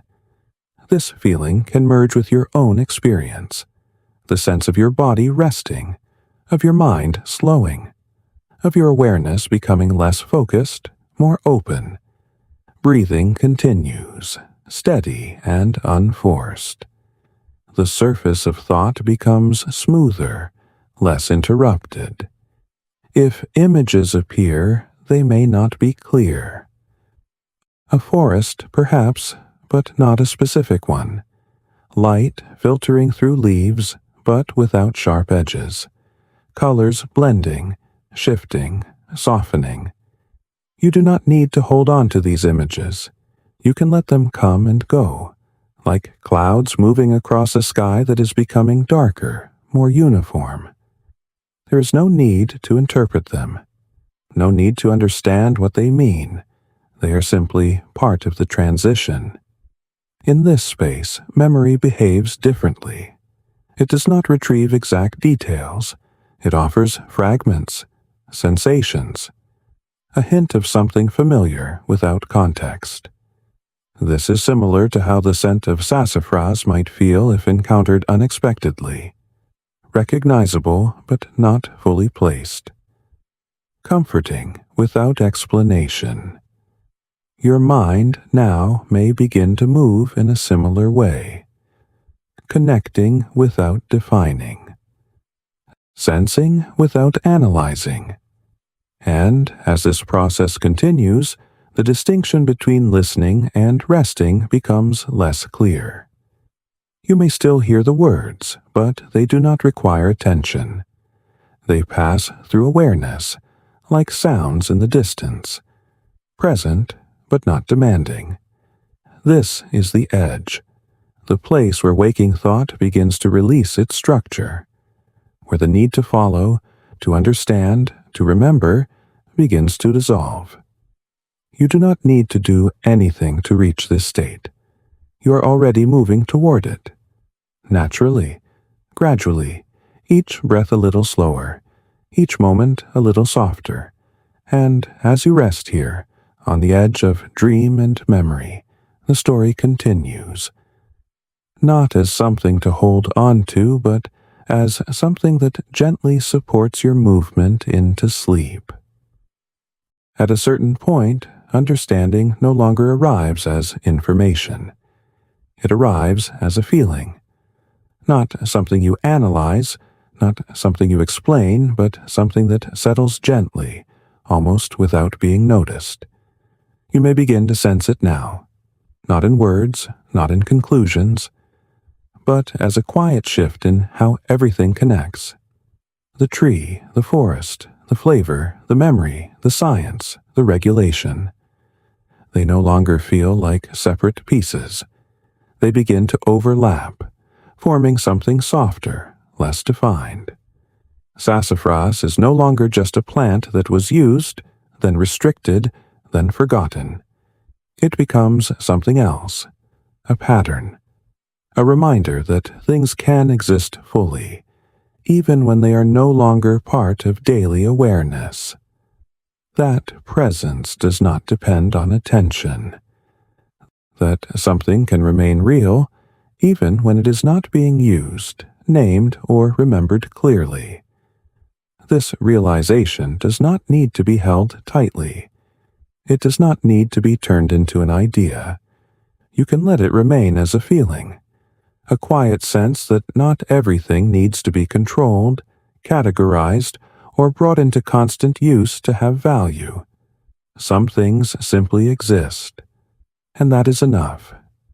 In a way, this mirrors how the body prepares for sleep. There's no single moment when sleep begins, no clear boundary where you can say, "Now I am asleep." Instead, there is a gradual release. Thoughts become less defined. Sensations become softer. Awareness shifts from focused to diffuse. And somewhere within that shift, sleep emerges. Not forced, not constructed, but allowed. The same can be said for this realization.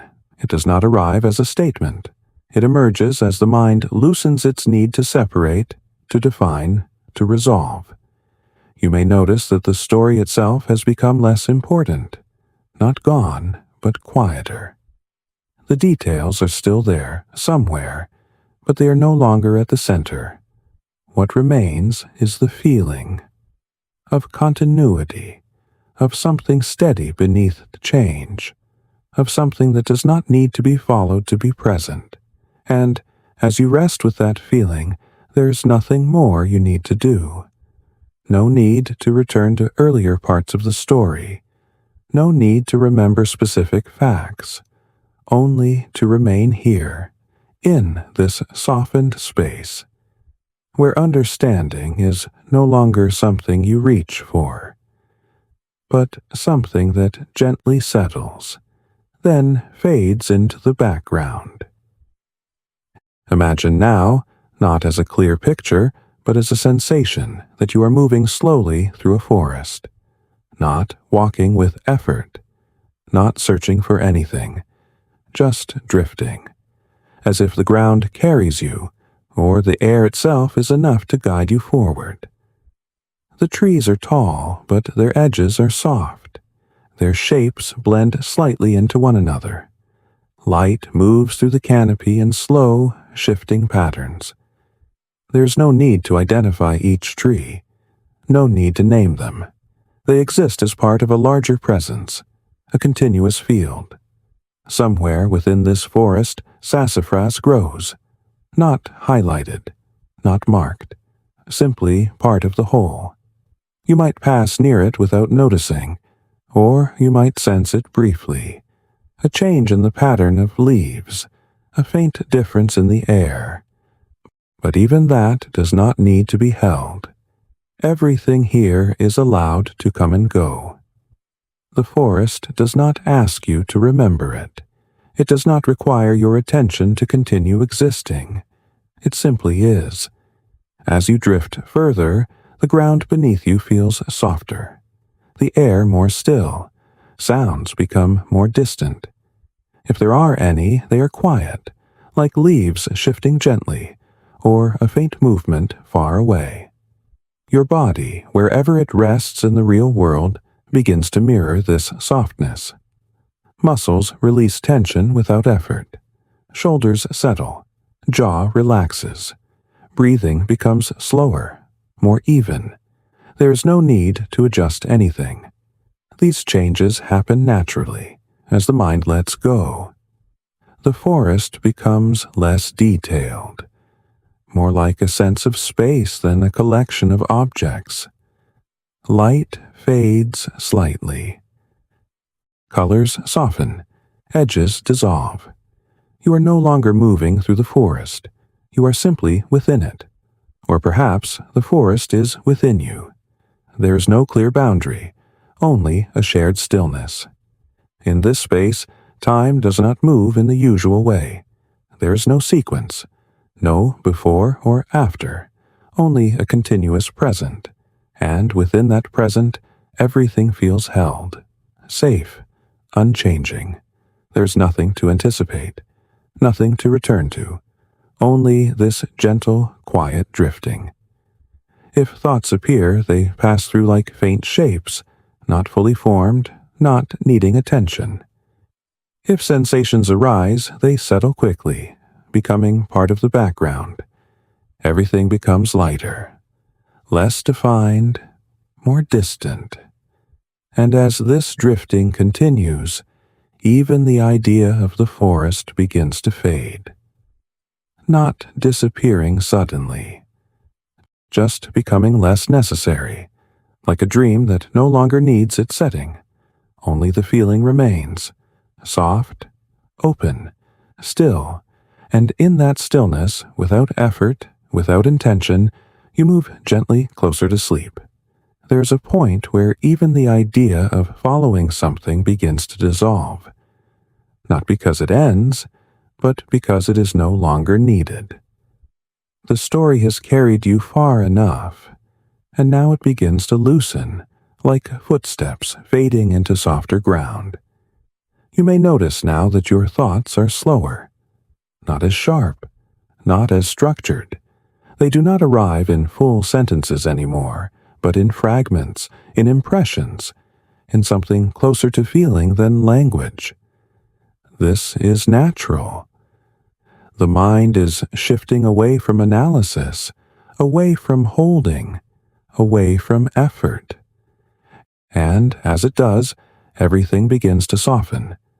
The memory of the tree, the sense of the forest, the idea of flavor, of history, of time. All of it becomes lighter, less defined. Not gone, just no longer fixed. You do not need to remember sassafras. You do not need to hold on to what it was or what it became. You can let it drift, like everything else. Because what mattered was never only the details. It was the feeling. The sense of something that existed quietly, steadily, without needing attention. And that feeling remains, even as the words begin to fade. Your body, too, follows this softening. Breath in, slow, gentle, and out, a little longer, a little deeper. There is no need to control it. It happens on its own. Each exhale releasing something small, a bit of tension, a bit of holding, until there is less and less to carry. Your shoulders may feel heavier now, as if they are settling into the surface beneath you, your arms resting more fully, your legs no longer needing to adjust, everything finding its place, effortless. Even your face begins to relax. The muscles around your eyes soften. Your jaw loosens slightly. Your tongue rests naturally. These are small changes, almost unnoticeable, but together they create a shift, a movement toward stillness, and within that stillness there is nothing missing, nothing you need to return to, nothing you need to prepare for. Only this quiet moment, stretching gently without edges. The story no longer needs to guide you. It simply stays with you, like a background presence, like the faintest echo of something once heard, now barely there. And as you rest within this softness, there is nothing to do, nothing to follow, only to allow. At some point, direction itself becomes unnecessary.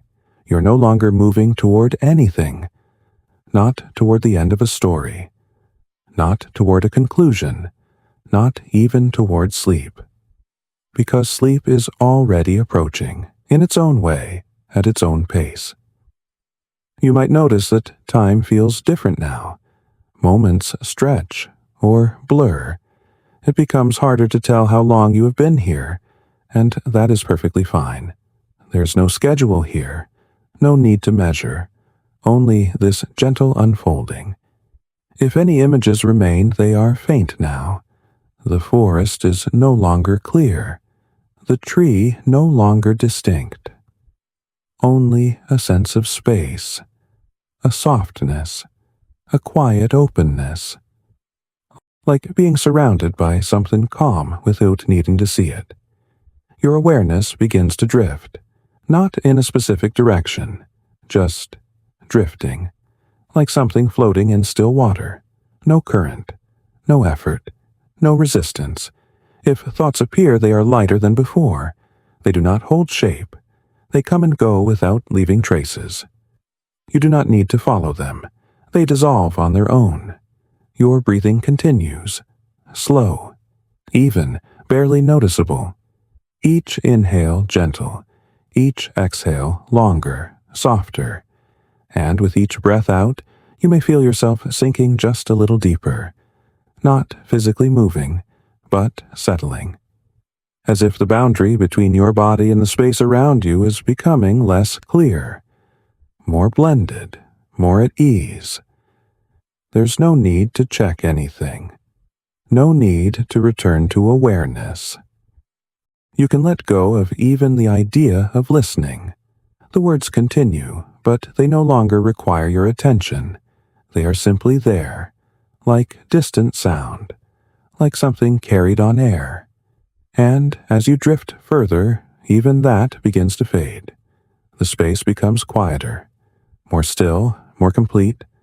Nothing missing, nothing added, just this, soft, endless, calm, and in this calm, without effort, without noticing exactly when it happens, you move gently into sleep. There are moments just before sleep fully arrives, when awareness becomes very light, almost transparent. Not gone, but barely there. Like a thin thread that no longer needs to hold anything together. You may be in that space now, not fully listening, not fully thinking, just resting. The words are softer now, more distant. They do not ask for your attention. They do not need to be followed. They simply pass by like something carried gently on air. Any remaining sense of the story, the tree, the forest, begins to dissolve even further, not disappearing suddenly, just becoming less necessary, less present, more like a faint impression than something real. Your body is deeply at rest now, Breathing continues on its own. Slow, steady, effortless. There's no need to notice each breath. It happens quietly, without interruption. Your muscles are fully released, no tension left to hold, no adjustments needed, everything supported, everything at ease. Your mind, too, is letting go. Thoughts no longer form clearly. They appear as fragments, then fade before they complete. There's no need to finish them. No need to understand. They are simply part of the process of drifting. If any awareness remains, it is soft, gentle, unfocused, like light behind closed eyes.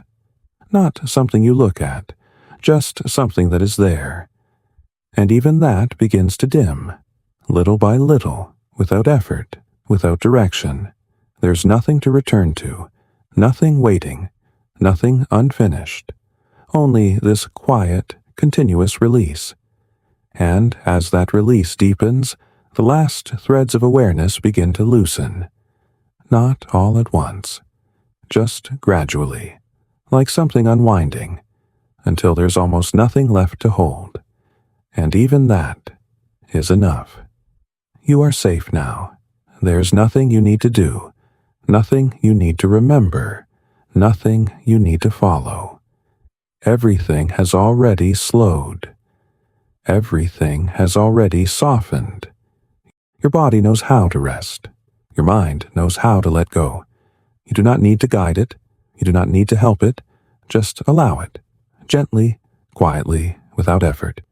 Breathing continues, soft in and out, longer, slower.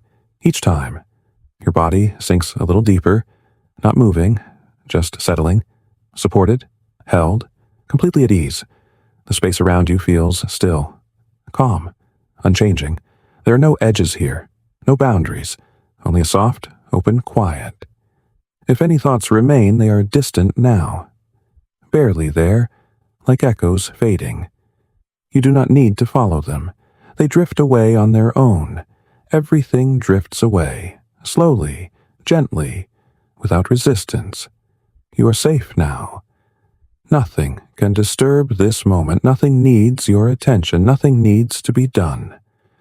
Just drift and drift and drift, letting everything fade softly, naturally, until even these words become quiet and disappear. There is a kind of quiet that does not come from the absence of sound, but from the absence of effort.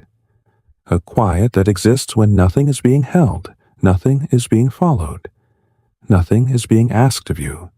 You are there now, resting in that quiet, not needing to listen, not needing to respond, just being. The story has already done its work. It has slowed, softened, faded, and what remains is not the words, but the space they left behind. A gentle stillness, a calm that does not move. Your breathing continues, steady and unforced, soft in and out, each cycle slower than the last. There is no need to notice it. It happens on its own. Like everything else now, your body is completely at rest, heavy in a comfortable way, supported, secure. There is nowhere to go, nothing to adjust, nothing to think about. Even the sense of time begins to dissolve. Moments do not pass in the usual way. They stretch, or blur, or simply exist without measure, and that is enough. There is nothing missing from this moment, nothing to add, nothing to change, only this quiet, endless, gentle, still. You are safe now. Everything is soft, everything is calm, everything is exactly as it needs to be. Now, even the idea of holding on to anything can fade. You do not need to keep the quiet. You do not need to stay aware of it. You can let that go too. Gently, without effort, like releasing something you were never really holding. Your body continues to rest. Your breathing continues to flow. Your mind continues to soften. Everything moving toward stillness naturally. There's no need to guide it, no need to check, no need to return. Just let go, more and more, bit by bit, until there's almost nothing left to release.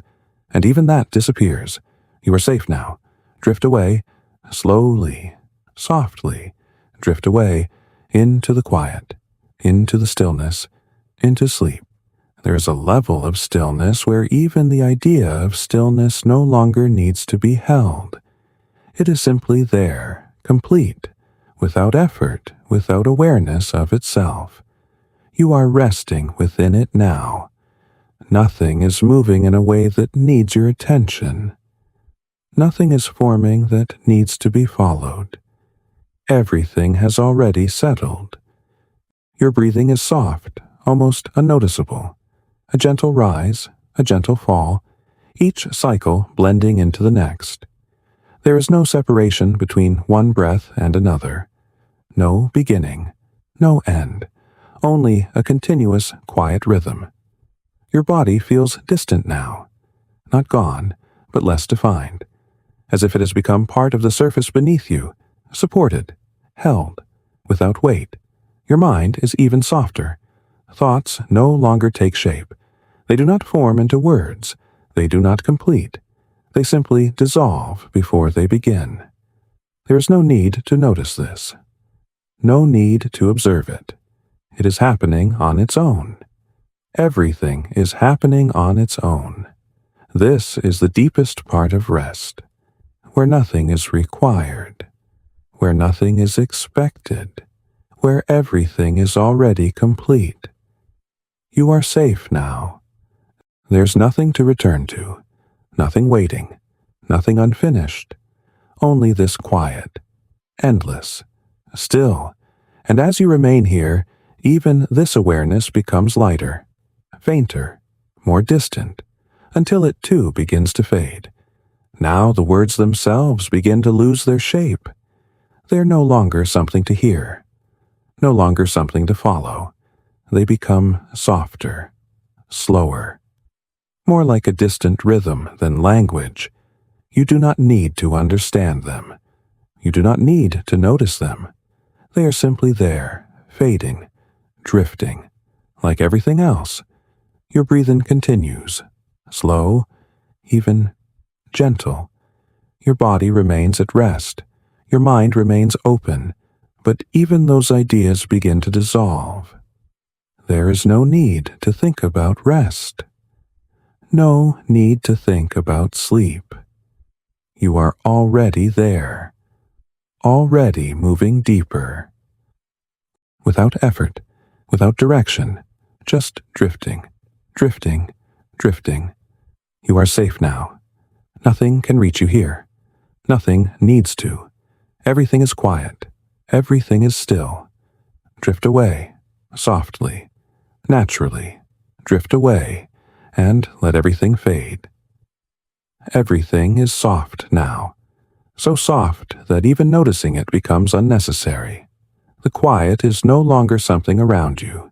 It is something you are within, or perhaps something you are. There's no need to think about it, no need to feel it clearly. It simply holds you, gently, completely. Your breathing continues, slow, steady, barely there. Each breath dissolves into the next. No separation, no effort. Your body rests without weight, without tension, as if it has become part of the stillness itself. Nothing needs to move. Nothing needs to change.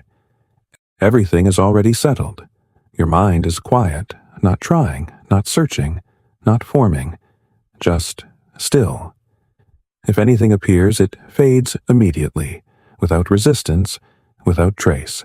There is nothing to follow, nothing to return to, only this. Soft, endless, calm. You are safe, you are held, you are at rest.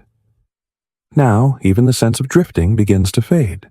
There is no direction anymore, no movement, only a gentle absence of effort. The quiet deepens, becomes more complete, more still. Your breathing is almost invisible, your body almost unnoticeable. Your mind already gone into rest. There's nothing left to release, nothing left to soften. Everything has already dissolved. You do not need to stay aware. You do not need to listen. You do not need to do anything at all. Just drift softly, naturally. Drift away, drift away, drift away. You are safe now, completely safe, completely still, and everything fades into sleep.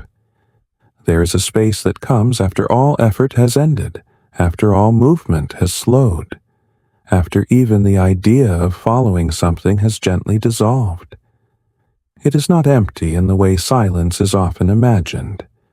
It is full, but not with thoughts or images. It is full with a kind of calm that does not need to be noticed to exist. You are resting in that space now. There's no longer a need to track the rhythm of your breath, yet it continues, steady and unforced. The body maintains itself quietly, each inhale arriving without intention, each exhale softening into the next. There is no beginning or ending to this rhythm, only a continuous, gentle flow. Your body feels distant now, not in a way that separates you from it, but in a way that removes any need to focus on it. Muscles remain relaxed, fully released from any tension they once carried. The surface beneath you supports everything without pressure, without effort. There's nothing to adjust, nothing to correct. Every part of you is already where it needs to be. The mind has moved even further into stillness. Thoughts no longer form in the way they once did. There are no clear words, no structured ideas. If something appears, it is brief, like a faint ripple that smooths itself before it can be noticed. There's no need to follow it, no need to understand it. Everything resolves on its own. Time has softened as well. It no longer moves in a straight line. Moments do not pass from one to the next in a clear sequence. Instead, there is only a gentle sense of presence, a quiet continuity that does not need to be measured. You are not waiting for anything. Nothing is coming, and nothing needs to. The story that brought you here has already faded into the background. It is no longer something to hold on to. It does not need to be remembered. What remains is only the feeling it left behind, a sense of calm, of safety, of something steady and unchanging beneath everything else. You are safe now. There's nothing outside this moment that requires your attention. Nothing unfinished, nothing unresolved. Everything is complete in its own way. And as you rest within this quiet, even the awareness of resting begins to fade. Not suddenly, not completely, but gently, like light dimming at the end of the day. There's no need to notice the change. It happens on its own. All that remains is this soft, continuous stillness, holding you, supporting you, without effort, without expectation. And in this space, sleep comes not as something you enter, but as something that is already here, waiting quietly, ready to receive you. At the edge of sleep, there is sometimes a final trace of awareness, not strong, not clear, but present in the lightest possible way, like an echo that no longer belongs to any sound. You may feel it now. A faint sense that you are still here, still aware, but only just. There is no need to hold on to it, no need to follow it. It will fade on its own. Your breathing continues, slow and steady, each breath softer than the last. There's no effort in it, no need to guide it.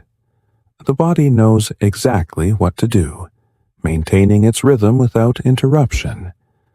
The sense of your body becomes even lighter. It no longer feels separate from the space around it. There is no boundary to define where one ends and the other begins. Everything is blended, softened, at rest. Your mind has already released nearly everything. There are no thoughts to follow, no images to hold. Only a quiet openness, a gentle absence of structure. Even the idea of quiet begins to dissolve, even the idea of rest. Everything becomes simpler, lighter, further away. If any sound remains, it is distant. If any awareness remains, it is faint. You do not need to stay with it. You can let it go, gently, completely. You are safe now. There's nothing to return to, nothing waiting, nothing that needs to be done. Only this soft, endless calm. Drift away, slowly, softly, drift away, into the quiet, into the stillness, into sleep, until even this final echo fades completely. There's a stage of rest where the body no longer feels like something you inhabit, but something that is simply there, resting on its own without needing your awareness. You may be close to that now. Your breathing continues, but it is so gentle, so subtle, that it no longer asks to be noticed. Each inhale arrives quietly. Each exhale dissolves even more softly, as if the breath itself is becoming part of the stillness around you. Your body feels weightless, not because it is lifted, but because the sense of holding it has faded. There is nothing to support, nothing to maintain. The surface beneath you carries everything effortlessly, and your muscles have released completely, no longer holding even the smallest tension. Your shoulders are loose, your arms rest naturally, your legs are still without any need to move or adjust. Even the small muscles of your face have softened, the space around your eyes relaxed, your jaw resting gently, your tongue still. There's no effort anywhere. The mind, too, has moved beyond structure. There are no clear thoughts forming now. No images that stay long enough to be recognized. If anything appears, it fades before it can take shape. This is not emptiness. It is a different kind of presence. A quiet, open stillness that does not need content. You do not need to follow anything anymore. Not the story, not the sound of these words, not even your own breathing. Everything is happening without you needing to notice. Time has almost disappeared now. There is no sense of before or after. Only this continuous unbroken calm. You are safe. Completely safe. Nothing can reach you here. Nothing needs to. Everything is already at rest. And as you remain in this space, even the faint awareness that you are resting begins to soften further. There's no need to hold on to it. You can let it drift away, gently, without effort, until there's nothing left to hold it all. Now everything becomes even softer, even quieter, even more distant. The last edges of awareness begin to dissolve, like something fading into the background so completely that it is no longer separate from the space around it. You are no longer listening, not in the way you were before. The words are no longer something you follow. They are simply passing through, light and distant, like something carried on a slow, quiet current. Your breathing continues. Slow, even barely there. Your body remains completely at rest, unmoving, supported, at ease. There's nothing left to release, nothing left to soften. Everything has already settled. The mind has let go. There are no thoughts now. Or if there are, they are so faint that they disappear before they begin.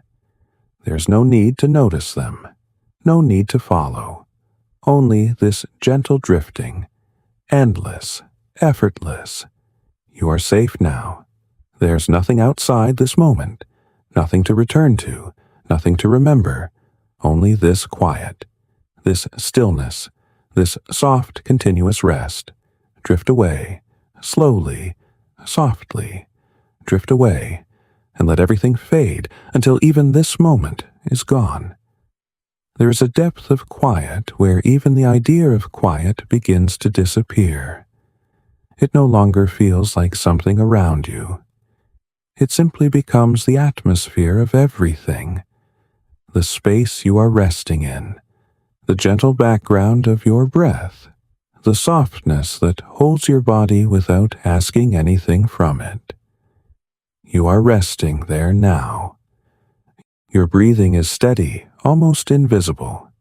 Each inhale arrives softly, filling the body just enough, and each exhale releases gently, as though the breath itself is dissolving into the calm that surrounds you. There's no effort in this rhythm. Your body understands it without instruction. Your muscles remain completely relaxed. Your shoulders have long since released their weight. Your arms rest where they naturally fell. Your legs are still and comfortable, no longer searching for a better position. Every part of you has already found its place.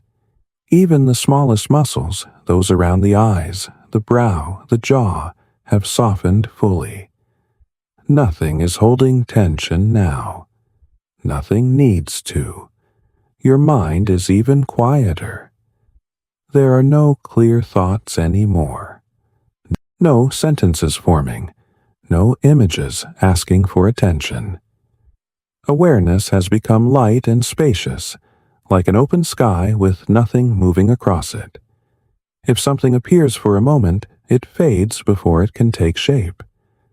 There's nothing to follow, nothing to understand, nothing to remember. The story that began with a tree, a forest, a flavor from childhood has already dissolved into something simpler. What remains is only the calm it left behind. A sense of quiet continuity, like the gentle rhythm of wind moving through leaves far away. You do not need to think about that tree anymore. You do not need to picture the forest. The feeling is enough. A calm that remains without effort. A rest that deepens on its own. Time has almost completely disappeared now. There's no need to measure how long you have been here. Moments no longer move in sequence. They simply blend into each other, forming one continuous, gentle stillness. And within that stillness, you remain safe. Completely safe, held by the quiet, supported by the rest that has already arrived. There's nothing left to release, nothing left to soften, only this gentle presence. And as you rest within it, even the faint awareness of being here begins to grow lighter, more distant, more subtle, until it fades into the same quiet that holds everything else. There comes a moment when the body and the mind no longer move toward sleep. They are simply there, resting inside it. That moment may already be here. Your breathing remains slow and even, but now it feels almost separate from you, as though it continues on its own while you rest somewhere deeper. The inhale rises gently, the exhale falls softly, and the rhythm continues without interruption. Your body is completely supported. The surface beneath you feels distant now, almost indistinguishable from the body itself. There is no sense of weight, no sense of effort, only stillness. Your mind has let go of structure entirely. There are no thoughts left to follow, no words forming, no images needing attention, only a quiet openness. This openness does not need to be understood. It does not need to be maintained. It simply exists naturally, like the calm surface of a lake in the early hours before sunrise. If anything passes through your awareness now, it does so softly and without shape. A faint sensation, perhaps, or the briefest suggestion of a dream beginning somewhere far away.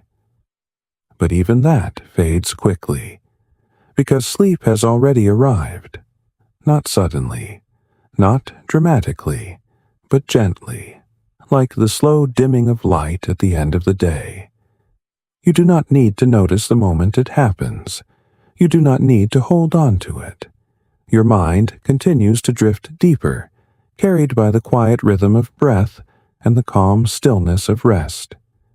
Everything has slowed. Everything has softened. Everything has settled into place.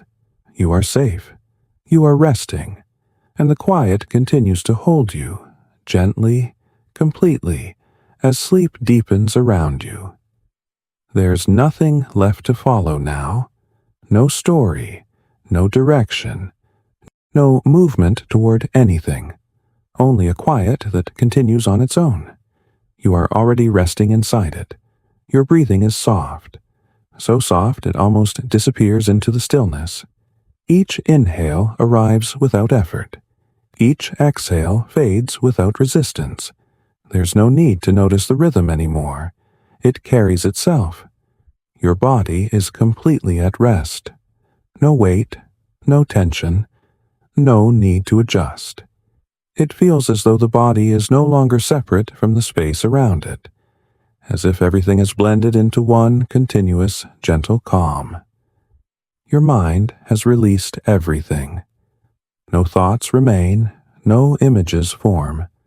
No awareness needs to stay. Even the sense of being here has softened into something distant. There is no inside, no outside. Only a quiet presence that does not need to be understood. You are safe. There is nothing that can disturb this. Nothing that needs your attention. Nothing that needs to be done. Everything is already complete. Even these words are fading now. They no longer carry meaning. They are simply passing through, light, distant, soft, and as they pass, they dissolve into the same silence that surrounds you. Now, even the last trace of awareness can rest. There is nothing left to hold, nothing left to release. Everything has already been let go. Your breathing continues somewhere far away. Your body rests without being noticed. Your mind has already drifted beyond the need to follow anything at all. There's no effort here, no direction, no intention, only a soft, endless stillness. You do not need to stay. You do not need to listen. You do not need to know that you are here. Everything continues without you needing to notice. This is where sleep deepens, where awareness fades completely, where nothing remains to be carried. You are safe now, completely safe, held in quiet, held in stillness, held in rest. Drift away, softly, naturally, drift away, until even this is gone. There is nothing left now that asks for your attention. No sound to follow, no thought to hold, no image to form. Only a quiet that continues on its own, without effort, without change. You are already resting within it. Your breathing is so soft it no longer feels like something you do. It happens somewhere in the background, steady and calm, without needing to be noticed. Your body is completely still. No tension, no movement, no awareness of where it begins or ends. It is simply resting, fully, naturally. Your mind has gone beyond stillness. There are no thoughts now, no fragments, no fading images, only a gentle absence of effort, a calm that does not need to be understood. There's nothing left to release, nothing left to soften, nothing left to become. Everything is already as it should be. You are safe. There is nothing outside this quiet, nothing waiting, nothing unfinished. Even the sense of being here fades, slowly, gently, without effort, and as it fades, there's nothing to replace it. Only this endless quiet rest. Now, even the quiet becomes something you no longer notice. It does not surround you. It simply is. There is no awareness of it, no need to recognize it, only a soft, complete stillness. Your breathing continues somewhere far away. Your body rests without being felt. Your mind has fully released everything. There are no words now, no meaning, no sense of time, no sense of self. Only a gentle, endless dark. Not empty, not heavy, just soft, still, complete. You are safe. There's nothing here that can disturb you, nothing that can reach you, nothing that needs to. Everything has already faded. Everything has already settled. There's nothing left to do, nothing left to follow, nothing left to hold. Only this soft, quiet rest. And in this rest, without noticing, without effort, you remain, deep, asleep. There's nothing left now that needs to continue. No story to complete. No thought to finish. No awareness to hold. Only a softness that remains without edges, without movement, without change. Everything has already settled. Your breathing continues quietly, far beyond attention, steady and calm, like a rhythm that belongs to something deeper than awareness. Your body rests completely, without sensation, without weight, without any need to be noticed. Your mind has released everything. No words, no images, no sense of before, no sense of after. Only this, still, endless, silent. Even the idea of silence no longer needs to be known. It simply is. There's nothing to return to, nothing waiting, nothing unfinished. You are safe, completely safe. And as this final trace of awareness softens even more, it fades gently, completely, without effort. You are safe now. Drift away, softly, drift away. There's nothing left, nothing to hold, nothing to follow, only rest, only quiet, only stillness. Drift away, drift away, drift away. You are safe now, still held in this quiet, still resting in this gentle, steady calm. There's nothing you need to return to, nothing waiting for you, nothing unfinished. Only this soft, endless stillness, carrying you, breath by breath, deeper and deeper into rest. If you are still awake, just let yourself drift a little further. No effort, no trying, just allowing. As everything continues to slow and soften and fade, and if sleep has already found you, then simply remain there, undisturbed, supported, at ease. This quiet will stay with you for as long as you need, holding the space gently through the night, through your dreams, until morning arrives on its own. You are safe. You can rest and drift away.